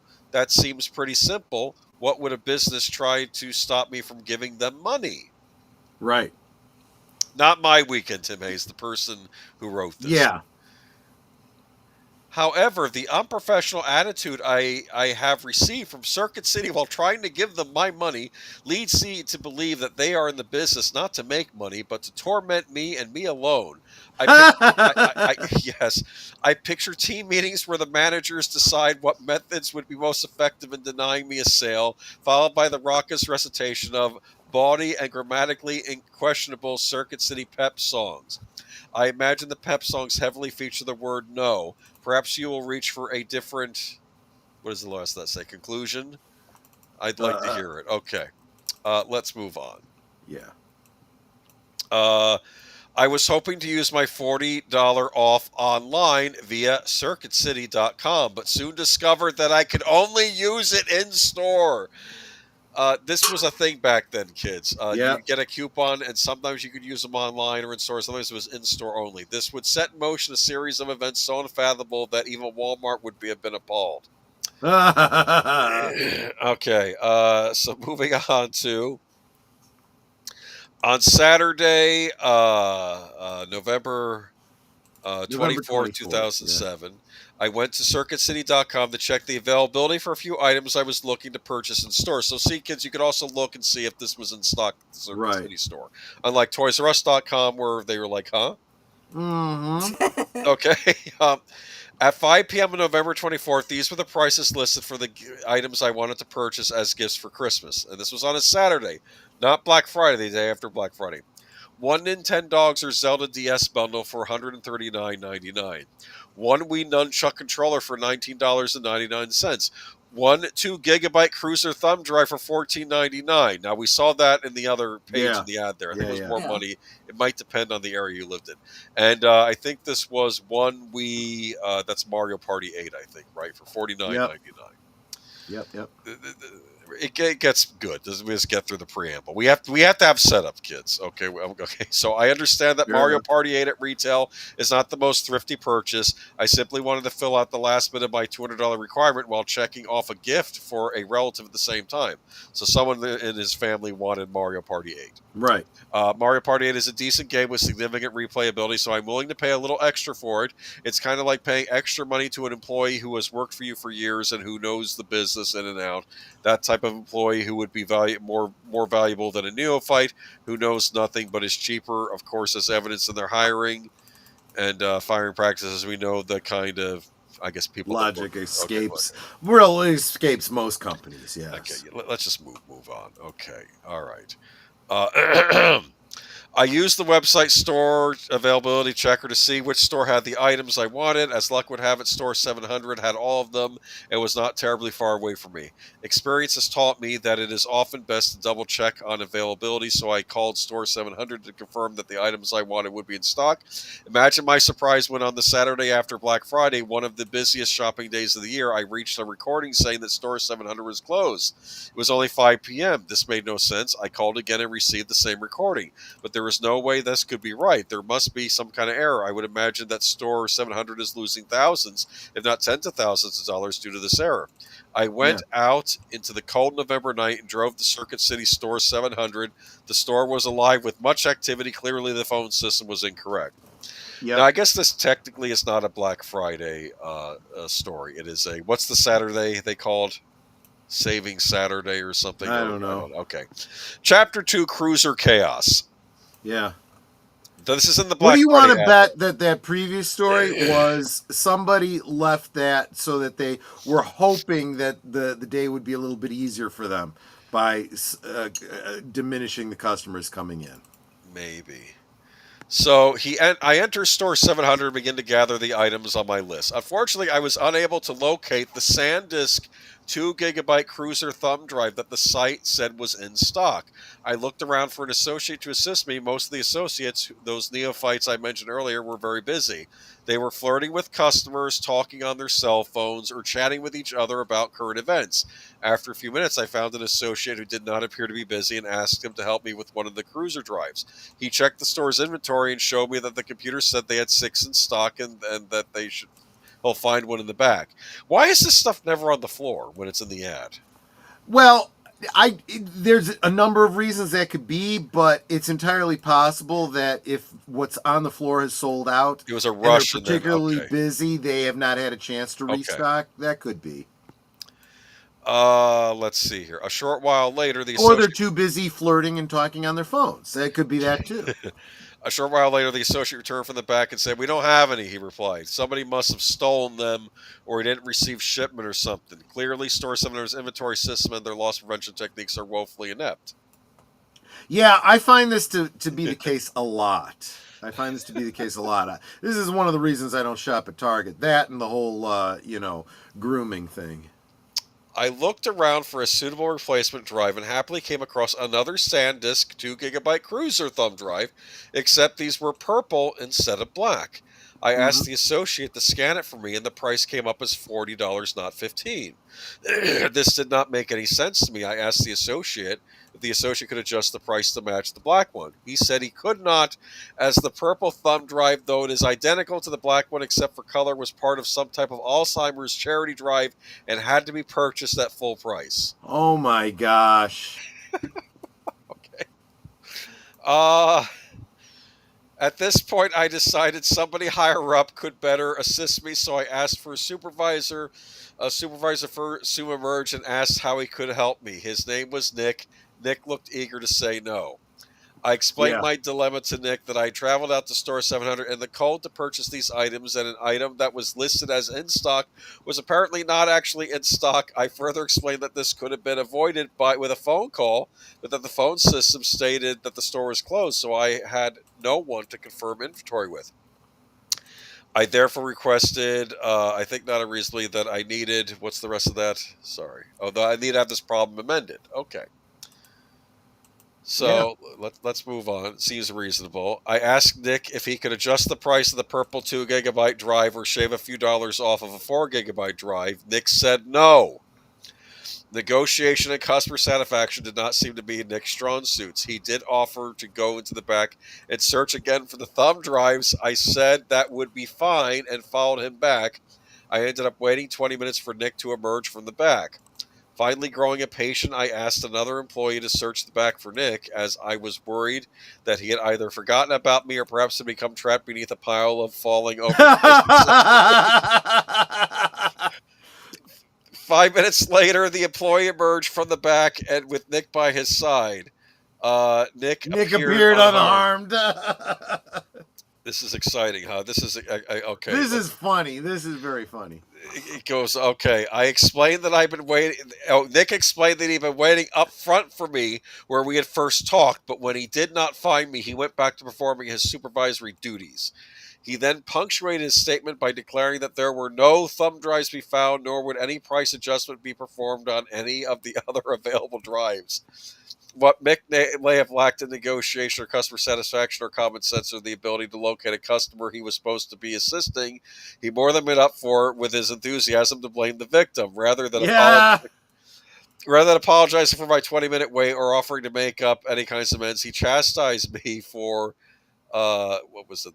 Not being in the area where we had talked before. Stood Yeah, before. see, that's where he would have gotten a good earful from me and said, you do not when you are doing zero for me, you do not get to berate me for where I'm friggin' standing.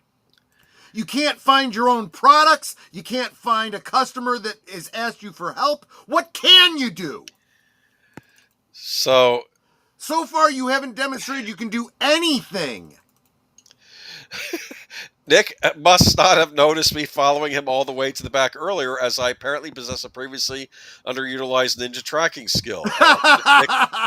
Nick must also possess a similar skill, for I never saw him emerge from the back. Either this or the Circuit City complex is designed not unlike the mansion in Clue. Dissatisfied with Nick's complete lack of assistance, I requested to speak with a manager.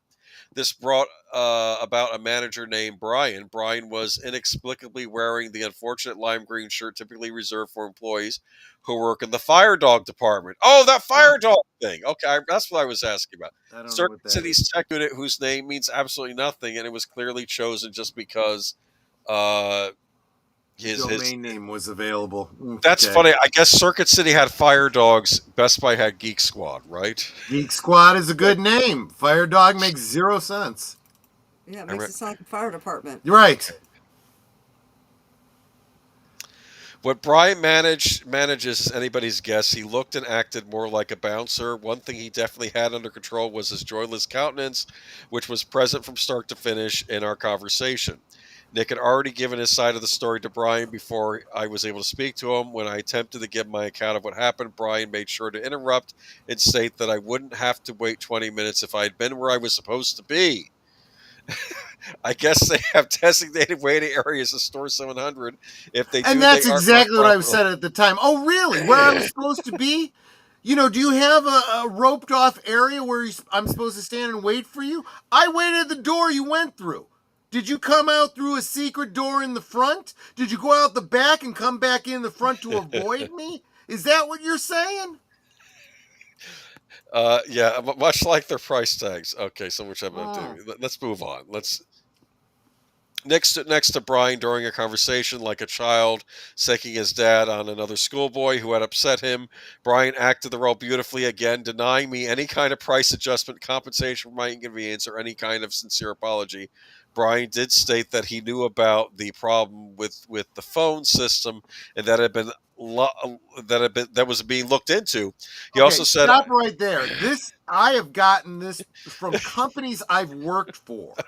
I had a situation where I received a call from a customer who was not getting things that we were mailing to them, products they had ordered and were being shipped to them. And I said, I'm very sorry. And they said, I can tell you exactly why. I said, please do. I will do whatever I need to do to correct the problem. We had the wrong zip code. I said, thank you for telling me. I will get this taken care of and make sure that everything is updated in our system. I tried to update the system and I couldn't, so I contacted the computer guys, the IT. people, the IT guys in charge of the system. They said, "Oh, you can't change the zip code because that is determined by the software that we get from the post office." I said, "Well, there is a problem because the customer is doing a reality check here and telling me we have the wrong zip code. I don't care what your software is saying. They are not getting product because we have the wrong zip code. And either you haven't used the latest update, or you don't update it enough, or the post office is just friggin' wrong." I said, "This needs to get fixed. How do we manually update this?" "You can't." I said, "Then how the hell do we get this to the customer? I will write out a handwritten fucking address and slap it on the box if I have to. For fuck's sake, let's take care of the customer." Well, I actually used that language, so it got to my manager, and the manager laughed and was "Oh, like, that's funny." "I was like, I'll talk to him about it." Oh man, I'm like, I felt like that guy in War Games. Show me the spark plug I gotta fucking piss on. This guy also said that I could have gotten hold of a live person by dialing zero. I mean, by dialing zero after the message said the Yeah, store was what closed. prompt fucking told me that? No How the hell was prompt. I supposed to know that? Do you expect me to have fucking ESP to figure that out? He also said he was going to have the inventory system corrected so the website did not show any of the missing drives in stock. Considering I was already in the store to buy the thumb drive, did not appear to strike Brian as shutting the barn door after the horse was gone. Yeah, exactly. All right, so having wasted 40 minutes of my life on this matter and received no resolution, I began to fill with a blind rage. Rather than take my chances fighting Brian, whose grim visage told of a man who has taken countless lives, I took the high road and left the store without incident, choosing instead to deal with this matter at the corporate level. Here we go. Yeah. Chapter 3. Corporate. Something tells me this isn't going to go any better. It just doesn't get any better. All right, so this was... okay, so let's see. It is telling that I have Circuit City's corporate number memorized. It is 1-800-THE-CITY. After various misleading prompts, wrong turns, and lengthy wait times, my call found its way to the customer service department. A woman answered who is clearly not from the United States. That's more common now. Possessing an access to the habits of... specifically in the United States. Yes, yes. Possessing access similar to the inhabitants of the Mauritius Islands or some other wonderful place which I will never be able to visit in my lifetime. All right. Yeah. Let's see here. I explained the case to corporate, who told me that if I wanted the matter resolved, I would have to take it to the store level by speaking to the director of Store 700 operations named Lawrence.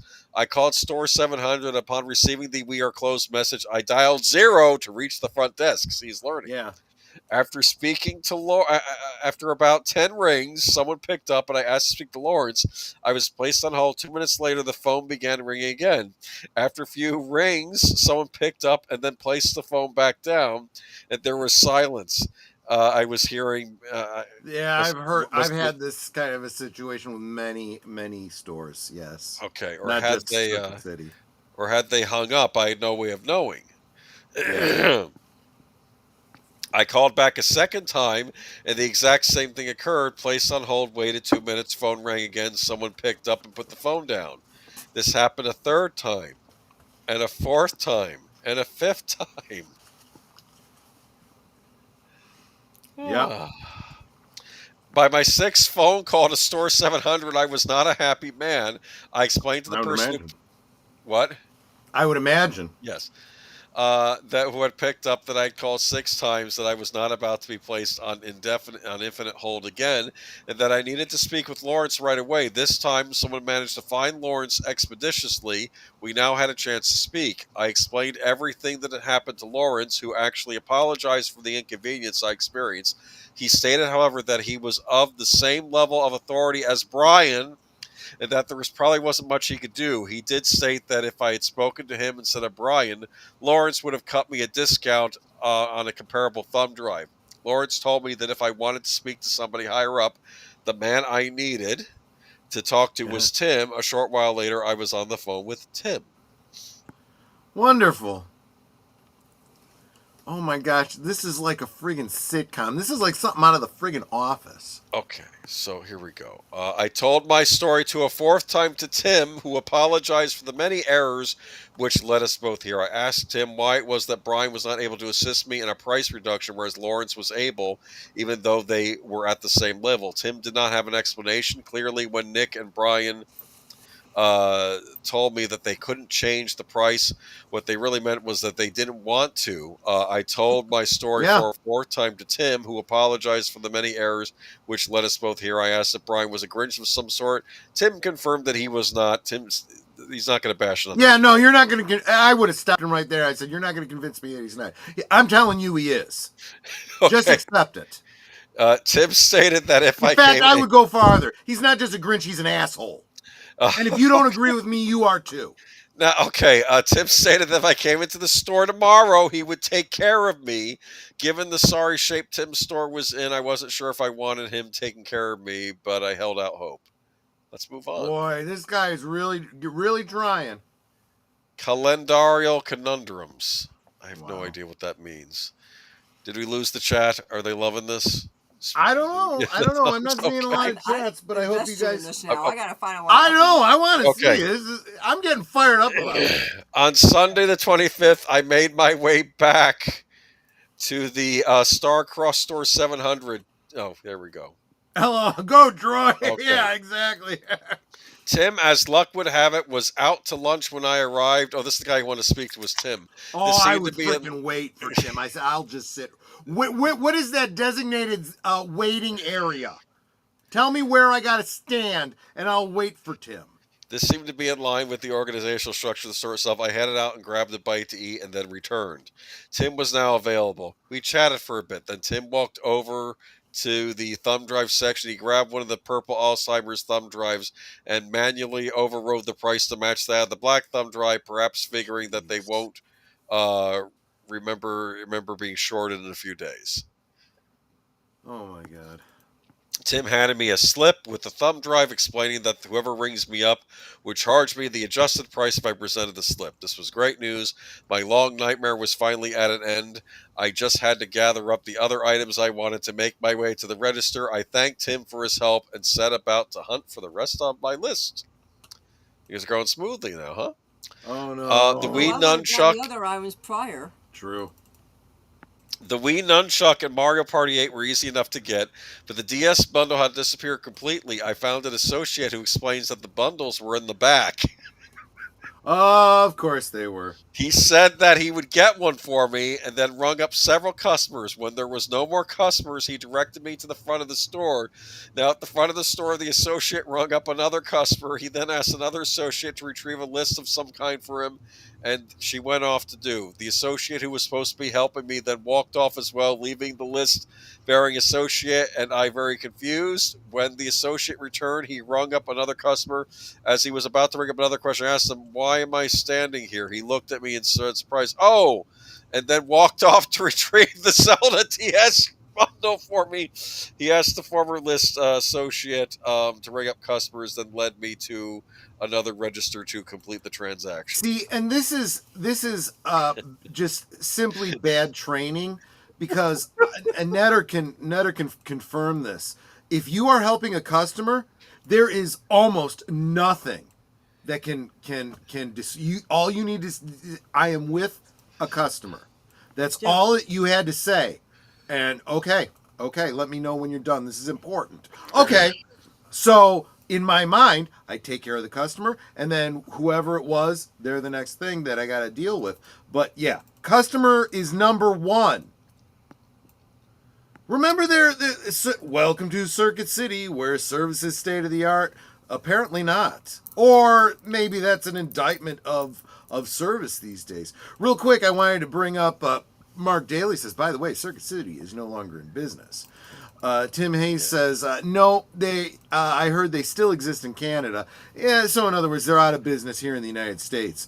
They still exist in commie Canada. Interesting. They were supported, they were supposed to be a comeback in the U.S., but they posted a photo of the inside of what their stores would look like. It looked like another Radio Shack. That's apropos. Well, Best Buy looks like trash Look, nowadays too. If you go to Best Buy, this whole idea of these shit companies that treat their customers like shit, that have zero customer service, going out of business. I'm looking at you, Toys R Us. Oh, we're coming back. Bullshit. You better really get your shit together and start all over again from scratch. I handed him my items, and he at first seemed confused by the slip for the 2 gigabyte cruiser drive, but he figured out soon enough. He then rung up the Zelda DS bundle, which showed a price of $164.99. Now, keep in mind that it was showed in the ad. Okay, well, he thought it. Okay, let's move on. Okay, It was supposed to be $139.99. Right. I explained to the associate that the price was supposed to be $139.99. He said that was a special holiday price and that the price had now changed. I asked him to get Tim. Tim soon reappeared on the scene, and I explained the same thing that the associate did. I told Tim that I wanted to purchase this item yesterday, but that the misunderstanding over the thumb drive prevented me from completing my transaction. Mm-hmm. Tim said the $139.99 was a special 5-hour price on Black Friday, that it was never $139.99 on Saturday, and that I would not honor the price today. Of course, this is blatantly contradictory to what CircuitCity.com was showing Saturday. So he said on the website it was showing it at $139.99. Yeah. With Saturday's price even well documented, this and other deal sites. Now, part of me wonders, was it $139.99 on the site and not in the store? Which doesn't make any sense. But wait a minute, this is very interesting. Tim Hayes says Toys R Us is just part of Macy's now, but heard they're opening some stores outside of Macy's. It's nothing like what it used to be, even outside of Macy's. So that tells me that Macy's bought the Toys R Us brand name, and that's all it is. Ooh. This is a Macy's version of like an FAO Schwartz kind of thing now.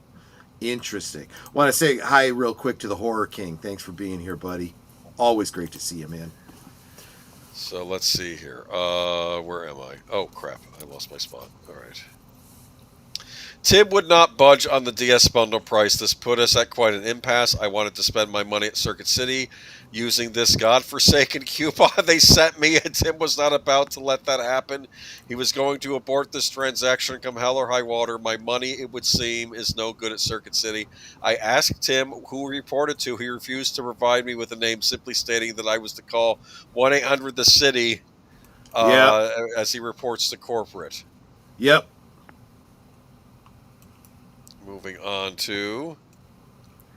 I left the store empty-handed once again, certain that I was in the right, but having absolutely nothing to show for it. When I returned home, I called the corporate line and filed a detailed and amended complaint. The person I spoke with told me that she will escalate the claim and that I can speak with a supervisor about the matter on Monday the 26th. It shouldn't be so hard doing what I try to do. I just want to buy some gifts for the holiday season without breaking the piggy bank, but Circuit City Yeah. Store 700 seems absolutely no reason to let my generosity go unpunished. They cannot let a simple transaction through using the coupon that they sent to me. Yeah. Now, here's the thing. I would have still gotten the thumb drive because he finally got that negotiated. Here's what he's trying to do, though, Netter. He's trying to use the coupon, which he can only use if he spends $200. Exactly. Oh. And it's not only that. After a certain point, you're going to fight me on every fucking thing. I don't want to give you a damn dime. Okay. Anyway, I don't care. I don't care if you're going to now give it to me for a penny. I don't want to give you a friggin' dime. so you think that the Circuit City people are out of line here in this whole thing? Absolutely. Absolutely. Any other person would have given up long ago. They would have spent the extra $80 or so to get these items elsewhere and be done with it. But I still believe in something. I believe in myself, and I believe in fairness to the consumer. Yes. I understand that. Absolutely. This stopped being about money long ago. Instead became about principle. I will see this I agree. transaction. I am with this guy.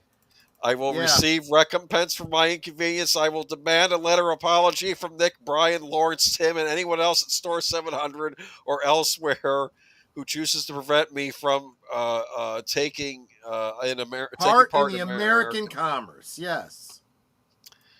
Okay, and this is the last part of this. I have no doubt that many cheap-ass gamers will call me crazy, certainly long-winded, and probably a few other choice turns of phrase, but let it never be said that I gave up. Let it never be said that the customer isn't always right, and let it never be said that Bill G is not a cheap-ass gamer. I'll tell you something else. This story resonates. And now we have just shared it with all of you listeners and anybody who comes. And yes, exactly right.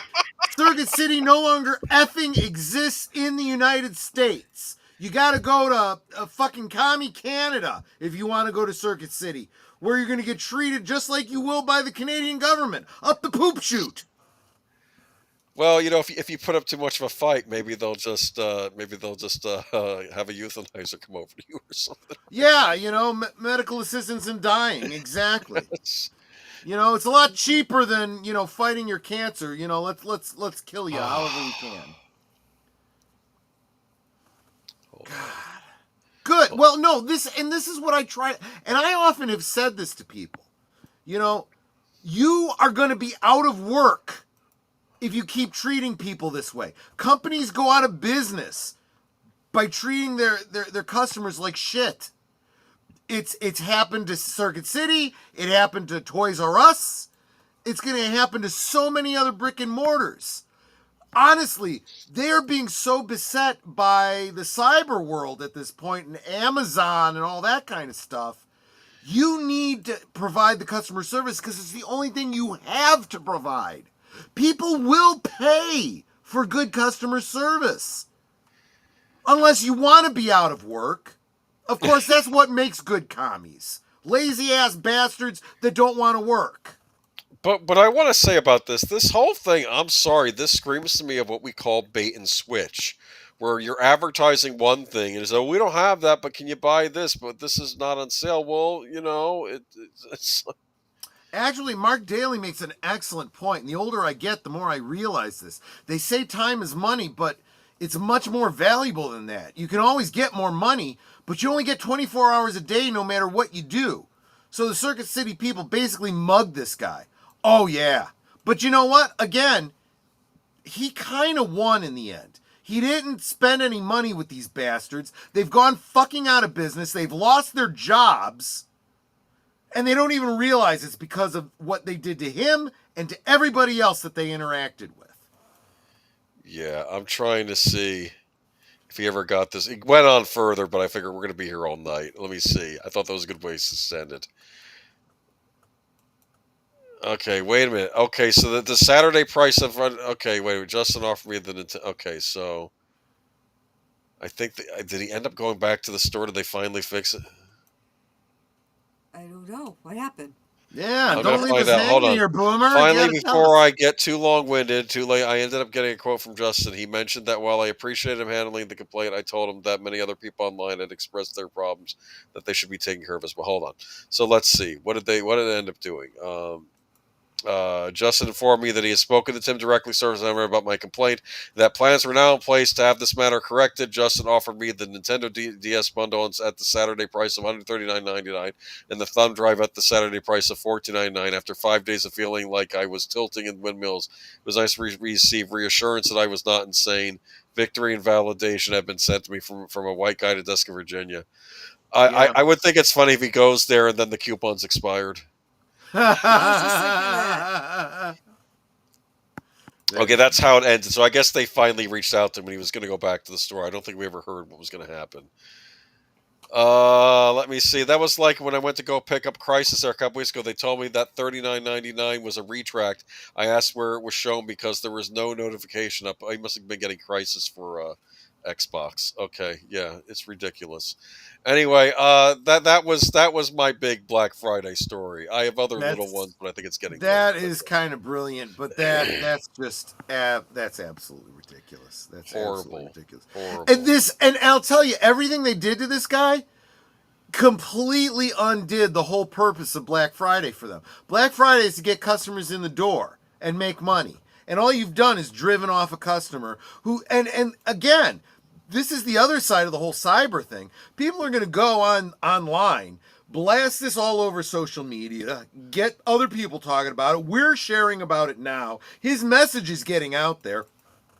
He's probably done reviews so that people know, fuck, I'm not going to Circuit City and dealing with that shit. So their business goes down, down, down, down. They make less and less and less money all the time.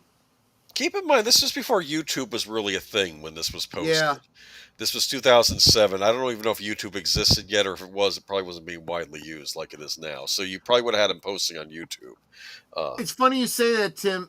You're missing the point. It's an empty parking lot. So they can go and they can screw around and do whatever they want because there's no business there. That's actually a very telling picture when you think about seeing these bikers in the parking lot.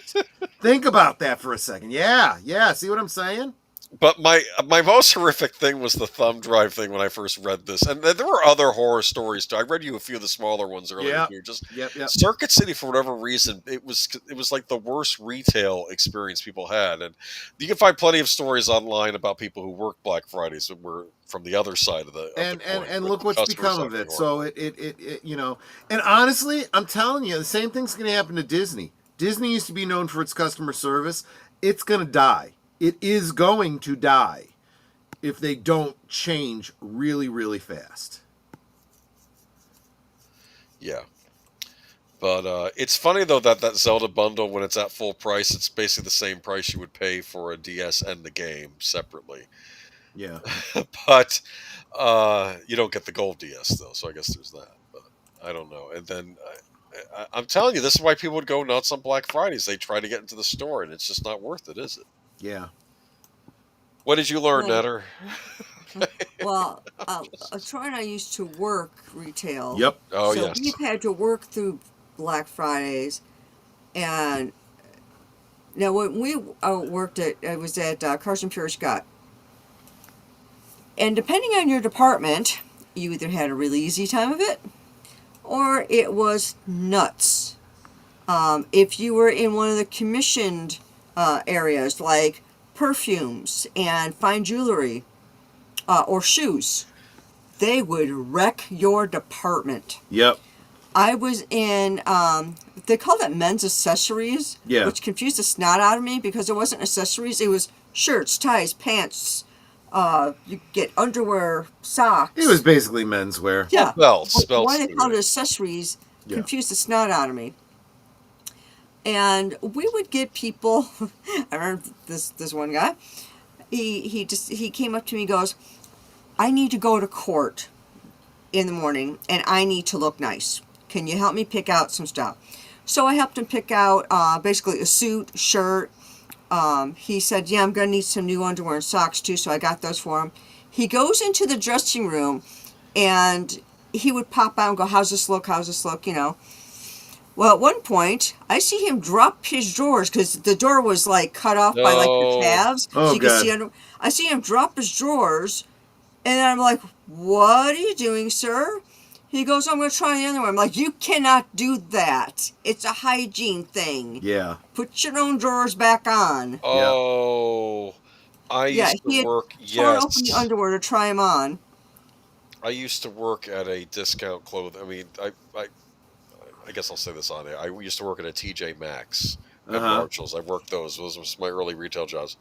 People could not bring underwear into the change room. This was a rule. Yes, don't do That that. makes They would sense. try to Yeah, do it that's too. weird.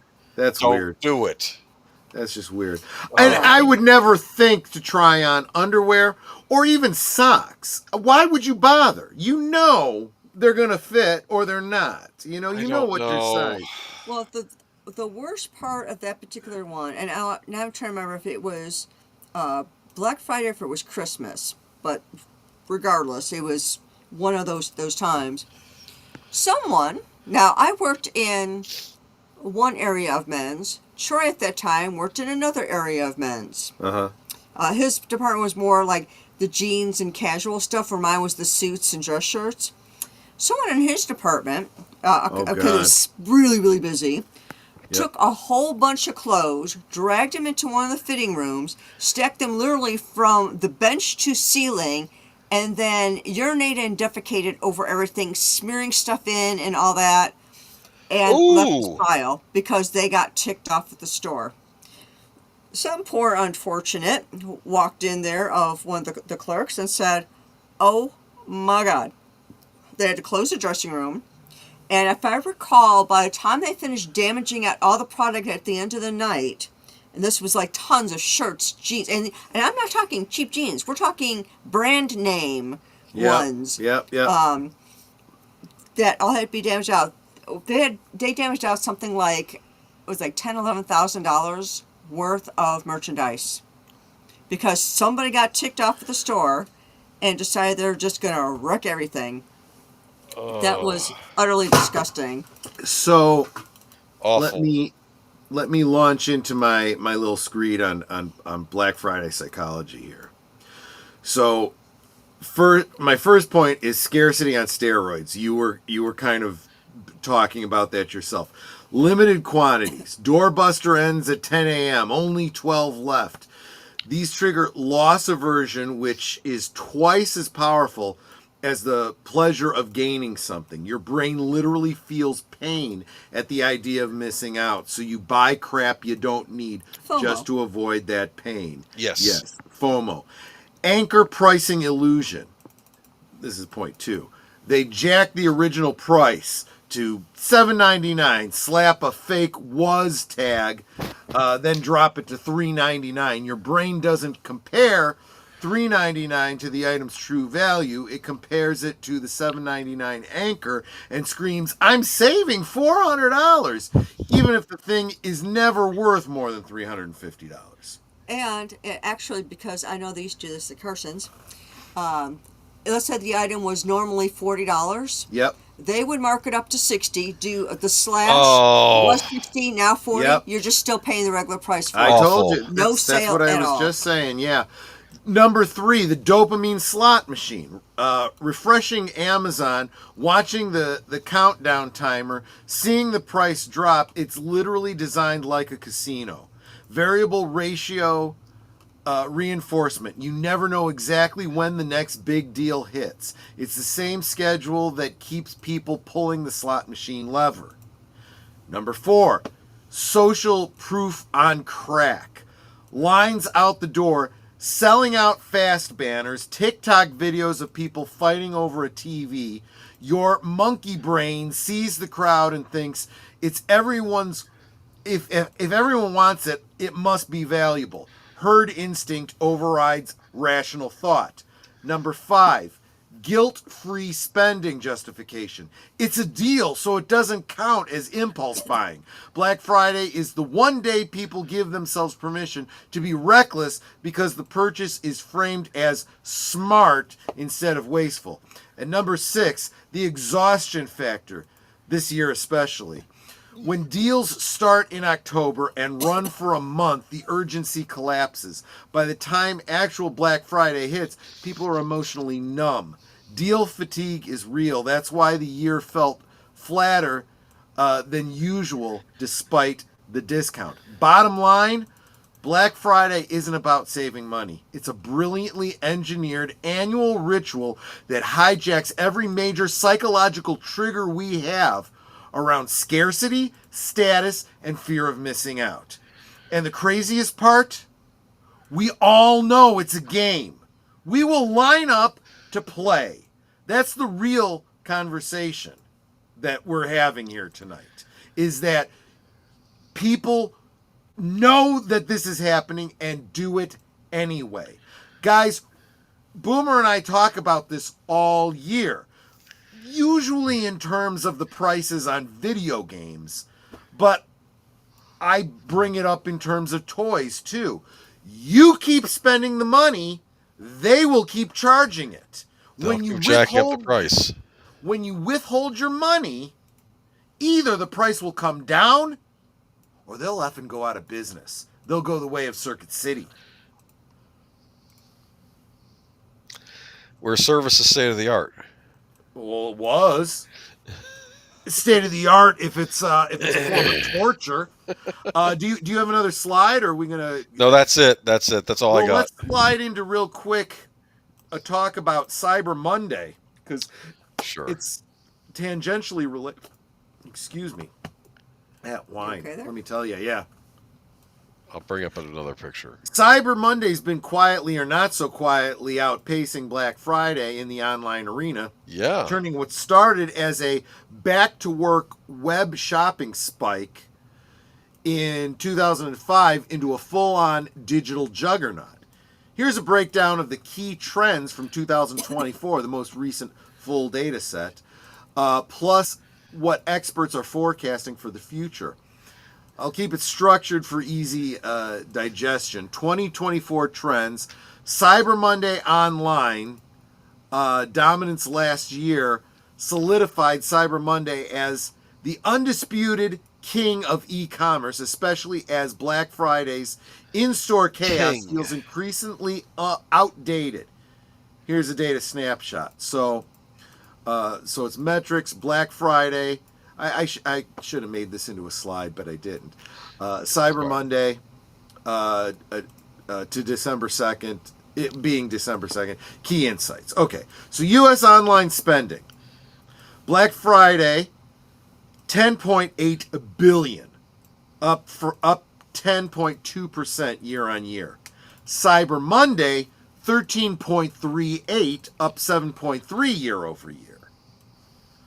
CM drove 23 to 27, Cyber Monday drove 23 to 27 more sales overall, proof that mobile first at-home shopping wins. Mobile accounted for 80% of traffic, but converted better on Cyber Monday.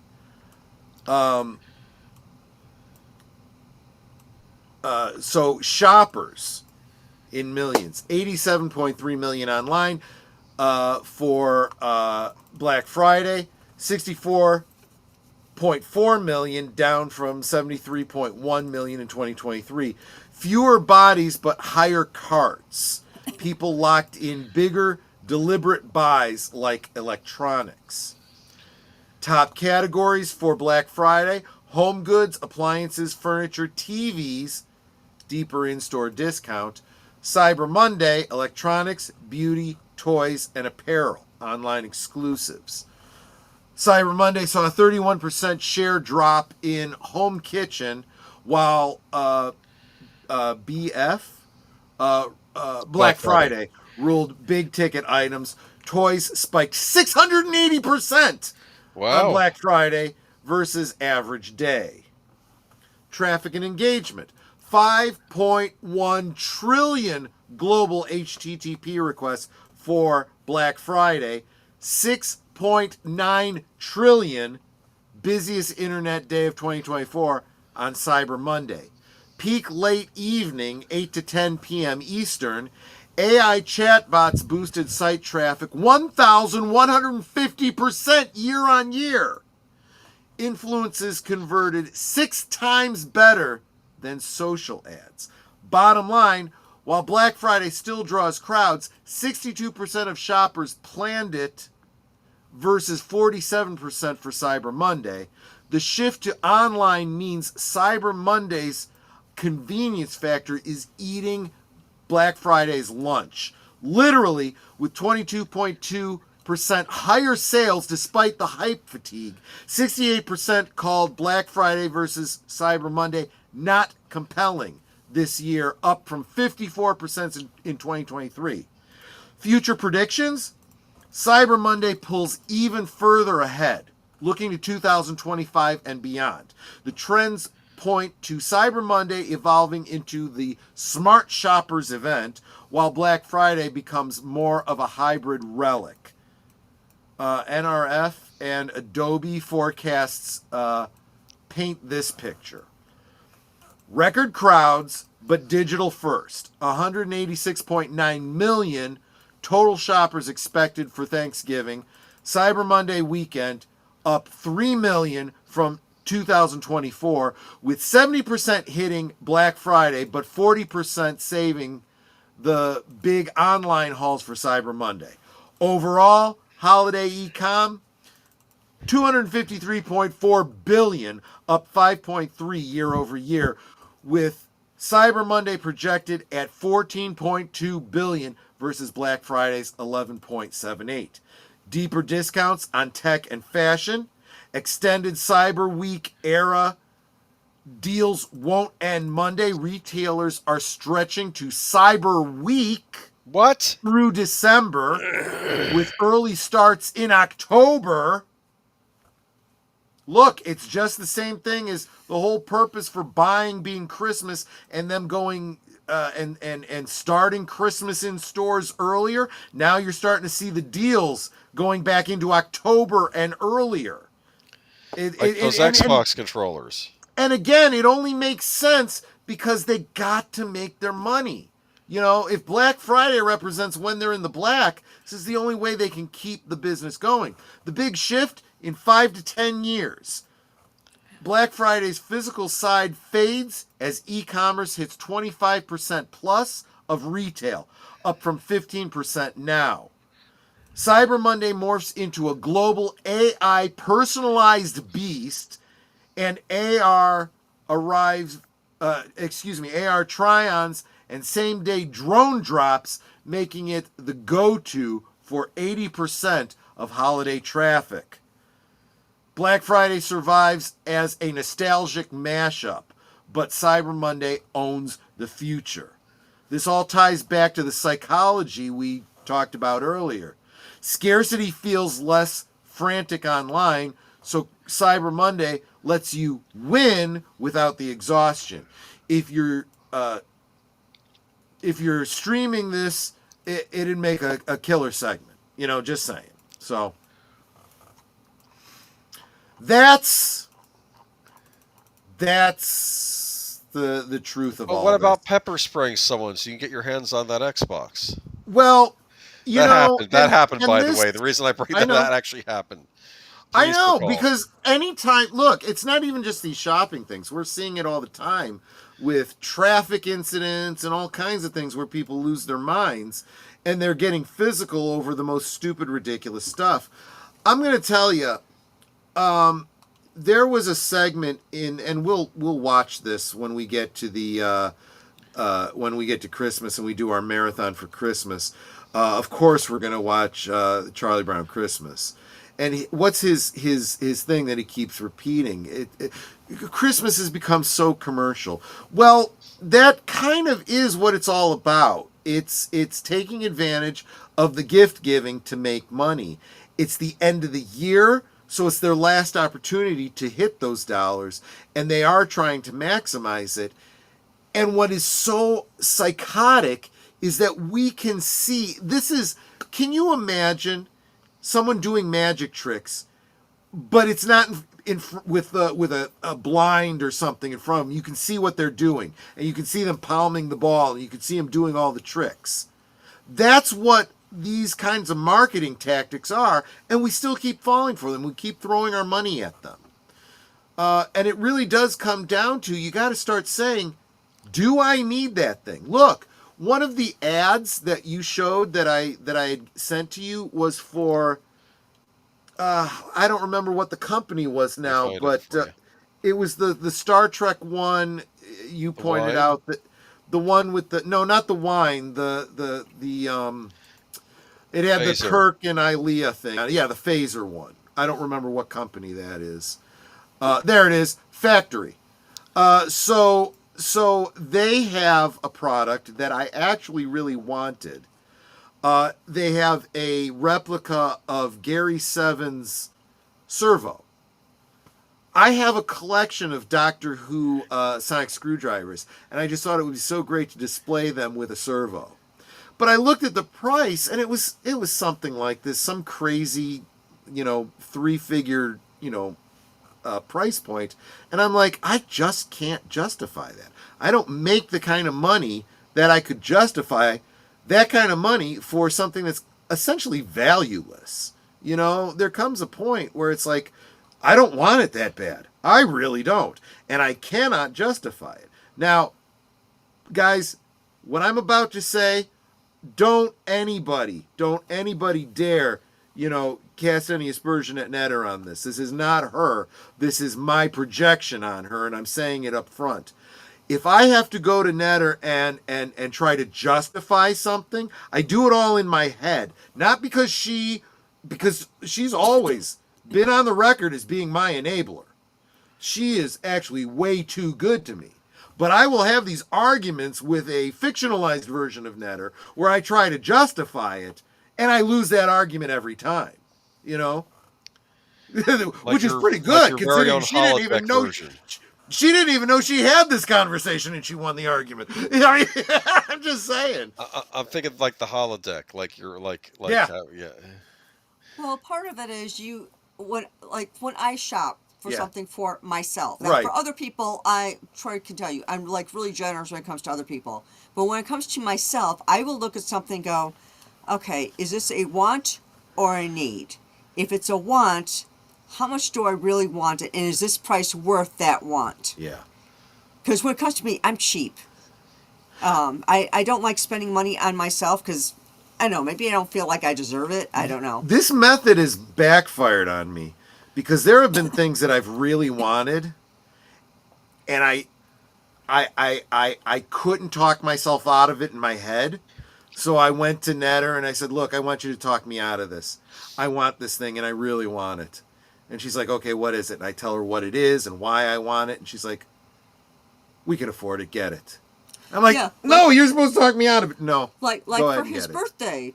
Yeah. He's already ordered a $200 book that he said he really, really, really, really, really, really, really, really, really, really, really, really wanted. And I'm like, put it on the black card. Put it on the black card. It's your birthday gift. Happy birthday. It's a book. Yeah, you'll hear more about it when we restart live from Sparkwood 21 in the new year. Okay. Of course, then there's a method to my madness, because then I know that if I'm getting him all these things, if there's something I want that's a little bit impractical, I know he can't really say anything about it because of all the things I've gotten him that are pretty much impractical. I agree with you for the most part on this, Mark. He says elitist Trek prop. eBay has resin kits. Buy and build it yourself, way cheaper, and get a 3D print one. The problem is that servo needs to be metal. Those little army things that come off of it, you can't do those out of resin. It would be too brittle. Those have to be metal. And I've seen great prop replicas of it over the years before they licensed to this company that were expensive, but not that expensive. It's just gotten crazy. It really is. But yeah, Mark says, Netter, you're just like Julie. Anytime I want something, Julie says, want or need. Needs come first. Plenty of times I hear no. In fact, she was talking yes and no button I gave her. She has a talking yes and no button Okay. that I gave her. Yeah, Can that's I fair. can I interject here? The single guys can interrupt. Go ahead. Yes. So there was no, there was the made for TV movie Pirates of Silicon Valley, and then when there's a scene Okay. where Bill Gates finds out about the existence of this thing, the Mac OS, and he wants the Mac OS, and he goes, and he's talking to Steve Wozniak, and he says, "I want it, Steve. I want it." Yeah. It was played You by the know, guy that was in all those. He was on the Dead Zone TV show. Remember that? What's his name? I do. Yeah. Yeah, Anthony Michael Hall. He played Bill Gates in that made-for-TV I movie. will say this also. Yes. Netter does a great job sometimes not only of finding a way to get me something, but she'll find a way to get it cheaper. She'll be like, okay, what is this you want? Can it only be bought here? Does it have to be mint in package? Is there another? And she'll go through all of that, and she'll like, oh, I just found it on eBay for this. And I'm like, you're kidding me. No, yeah. Yeah, it was under this name, not that name. Is this Yeah, still the same thing? she's pretty good about I'll that. also tell him, okay, you want this thing. Like, Yeah. let's say it's on eBay. Did you check out the Stellar stats? Okay, Yeah. they got good feedback. Okay, how much do they want for shipping? They want $30 shipping for a book? No. Yeah, exactly. This book though that she's getting me, you guys I've talked about Tobin's Spirit Guide.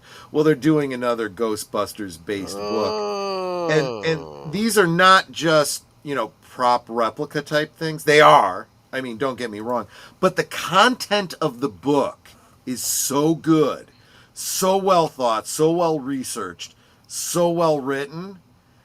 But they are custom made books, limited to as many as people will buy, right? I mean, my point is it's not a mass market thing. They're taking the pre-orders and they will make as many as they get pre-orders for. And I told her, I'm like, no, this is not something that will be available on a secondary market. This is not something that we can get from another company or reprint or anything like that. She's like, then get it. And I'm like, she's like, get it, But, And just say I want it, like Bill Gates. I will agree. Yeah. Mark makes a great point on this one. Ever wanted something so bad only to find out it wasn't as great as you thought? Yeah. I have several Yeah. locomotives that turned out to be like that. And Julie will say, "Oh, but you just had to have it." Yeah. Well, I'm not thinking of any specific examples, and nothing terribly expensive. But there have been times where I've wanted something, I've asked Netta to get it for me, the price wasn't bad, she gets it, and it was like the wrong scale or something. I thought I was getting something else and it wasn't that, and it's like, my bad. But generally, she's like, it's okay, I'll just turn around and resell it, no problem, usually. But, That's why I don't really like buying things on eBay, because you can't return them easily. well, it's still my own fault if I didn't, read, because oftentimes it's right there. It said specifically in the description what it was, and I didn't read it. Or if it didn't, I never asked the question. I should have asked the question, and I didn't. So I get that that's my fault. But I'll say this, though. This goes back to what someone else in the chat said about being able to go into a brick and mortar store and see the item and know that that's what you want, There is that element to it. This is also why Hasbro got hit so hard when they started going to the, all cardboard, you can't see the toy inside model. And people would get it home and find it painted and it's got like a derp eye or something like that. And it's like, you need to fix this. I wouldn't have bought this in the store if I had seen this was the problem. It's just, yeah. And they to their minor credit, they pulled back on that and they stopped doing that. So I have a single action revolver from a company that shall remain nameless. I just had to have it, and it was sent back to the factory 5 times. She hasn't let me live that down. Well, I understand that. Sounds like you're having a customer service issue, kind of like the Circuit City story we were talking about here. But Where service is not state of the art. where service is non-existent. And that's probably something I would have said in the store. I had to raise my voice and said, "Oh, welcome to Circuit City, where service is non-existent. Get out while you can." I would have started saying stuff like that in the store. It's ridiculous. Sometimes it is better to stop, think, and maybe wait. There's a couple of things that I've done that even just this past couple weeks. I've had a couple things. I've had open tabs on eBay, or not eBay, Etsy.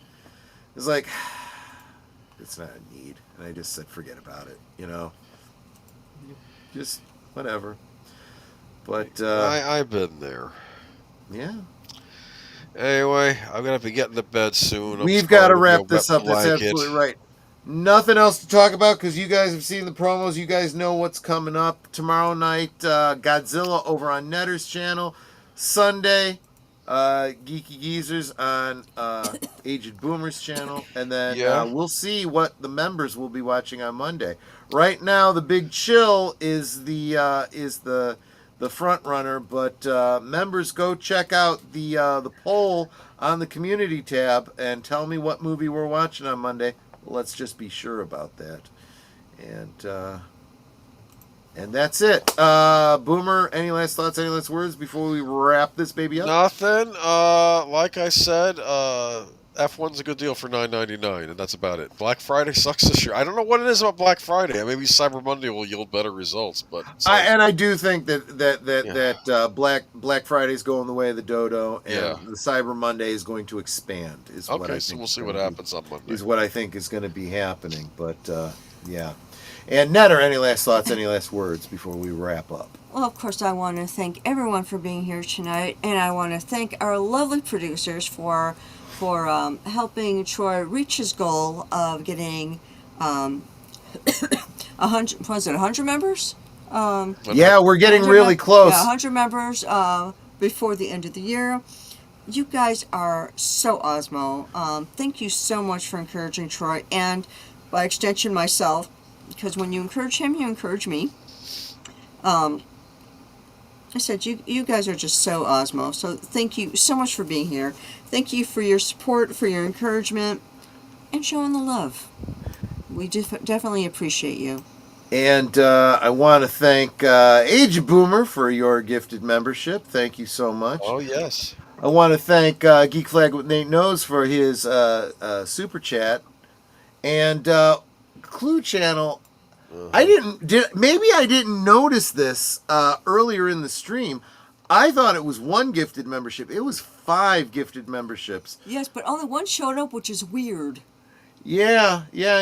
But he sent 5 last call gift memberships, and something else that's not showing. Oh, maybe this is over on your channel. Oh yeah, Mr. House $10 Party 6. to Mr. House Party 6. So guys, I want to thank you so much for the way you support us here. It's absolutely incredible. Really, really appreciate it. Yeah, that's weird. It's I'm looking again. It does say 5 last call memberships, but only Latino Slant came up. The other ones did not. Yeah, can you just double check to make sure that although it says 5, I went back and looked. 5? Did you pay for 1? Not you. Clue. Talk to Clue. Gotcha. Because I want to make sure if you actually paid for 5 names should have came up. So I'm wondering if there's just some weird glitch where it actually had you pay for 1. I'll double check that out and see it. You can double check that? Well, I won't be able to check it until probably tomorrow night. Oh, okay. Tomorrow morning when the oh, that's right, because YouTube then updates. It should show Latino Slant and 4 others if it's that. Yeah. But it still doesn't hurt to have Clue double checked of what I want to thank Geek Flag with Nate Knows for the Farty Fox. Thank you, my friend. Super appreciate that. You guys really have gone above and beyond this holiday season, and you are really getting us so close. We are within spitting distance of that 100 members by the end of the year. We're really, really getting there, and really justifying my choice in deciding to make this my full-time thing. Hanging out with you guys is now my full-time job, so I want to thank you guys so much for that. And that's a job that you could just really love. Yeah, I do. I really do. All the work that I do, I really enjoy. I guess this is what they say when you work for yourself. You never work a day in your life. That's, I think, what they're getting at with that. It's really, like, if you can't, always have a job you love. Exactly. And this is definitely a job he loves. Exactly. Okay, yeah, delete since sent 5 one came up weird. Maybe We'll there's check only it one tomorrow. person who wasn't already a member. No, because the only when you purchase memberships, it's all people that are not members that it gets assigned to. So yeah, that's weird. That's why it's like, Clue, if you can just double check, see if you were charged for 1 or for 5. Yeah. I just want to make sure that you weren't shorted at all, as far as a And payment. I will confirm it on my landing, the studio tomorrow morning, and Yeah, because that is very, very bizarre. and you know what, I'll follow up on this and let you guys all know, all the members know, with an update in the community tab to let you know about that. But Yeah, I've never seen that before. let me wrap this up so we can get Agent Boomer to sleep. The designated driver is going to pass out on us. So let's get him out of here, guys. I want to thank you so much for everything, hanging out with us. A little bit of a rant about Black Friday, but it was fun. I thought it was interesting. I hope you learned something today. Be wise with your money. Don't let them F around with you. Jason Fox, I'm sorry. I did see you earlier and I didn't say hi to you. My apologies. But thank you for being here, channel member, my friend. You are absolutely good people. And actually everyone here is good people. We have a great community here. I'll tell you what, the awesome people ratio to trolls is excellent. We don't even really see the trolls around here anymore. Knock on wood. No, right? Knock on wood. Knock on wood. So the he's yawning. I'm fine. We gotta end this. We gotta end this and get him out of here, guys. Take care. Thank you so much. We will see you on the next one, which is, of course, Netters Network tomorrow night for Godzilla. Take care. Drink responsibly, stay hydrated, and take care of yourselves. We'll see you on the next one. Bye-bye, everyone. Good night, ladies. Good night, sir. Hit it, sweetheart.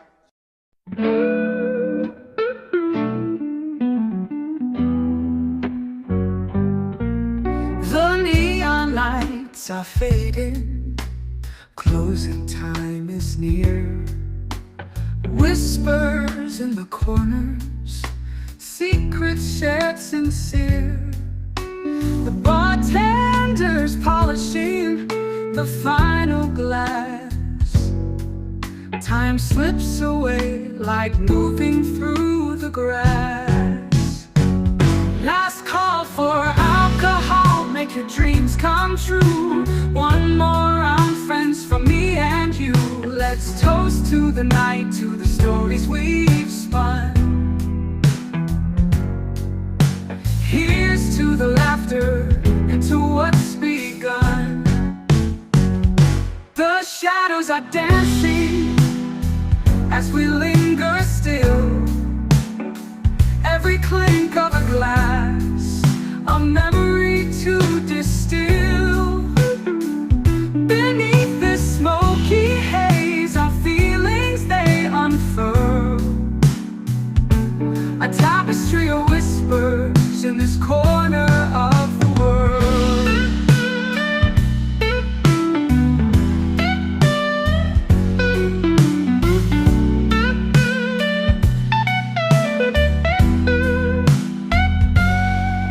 The jukebox serenades us with a final tune.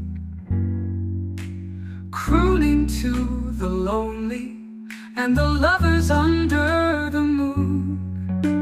With every soft note, the end draws ever near.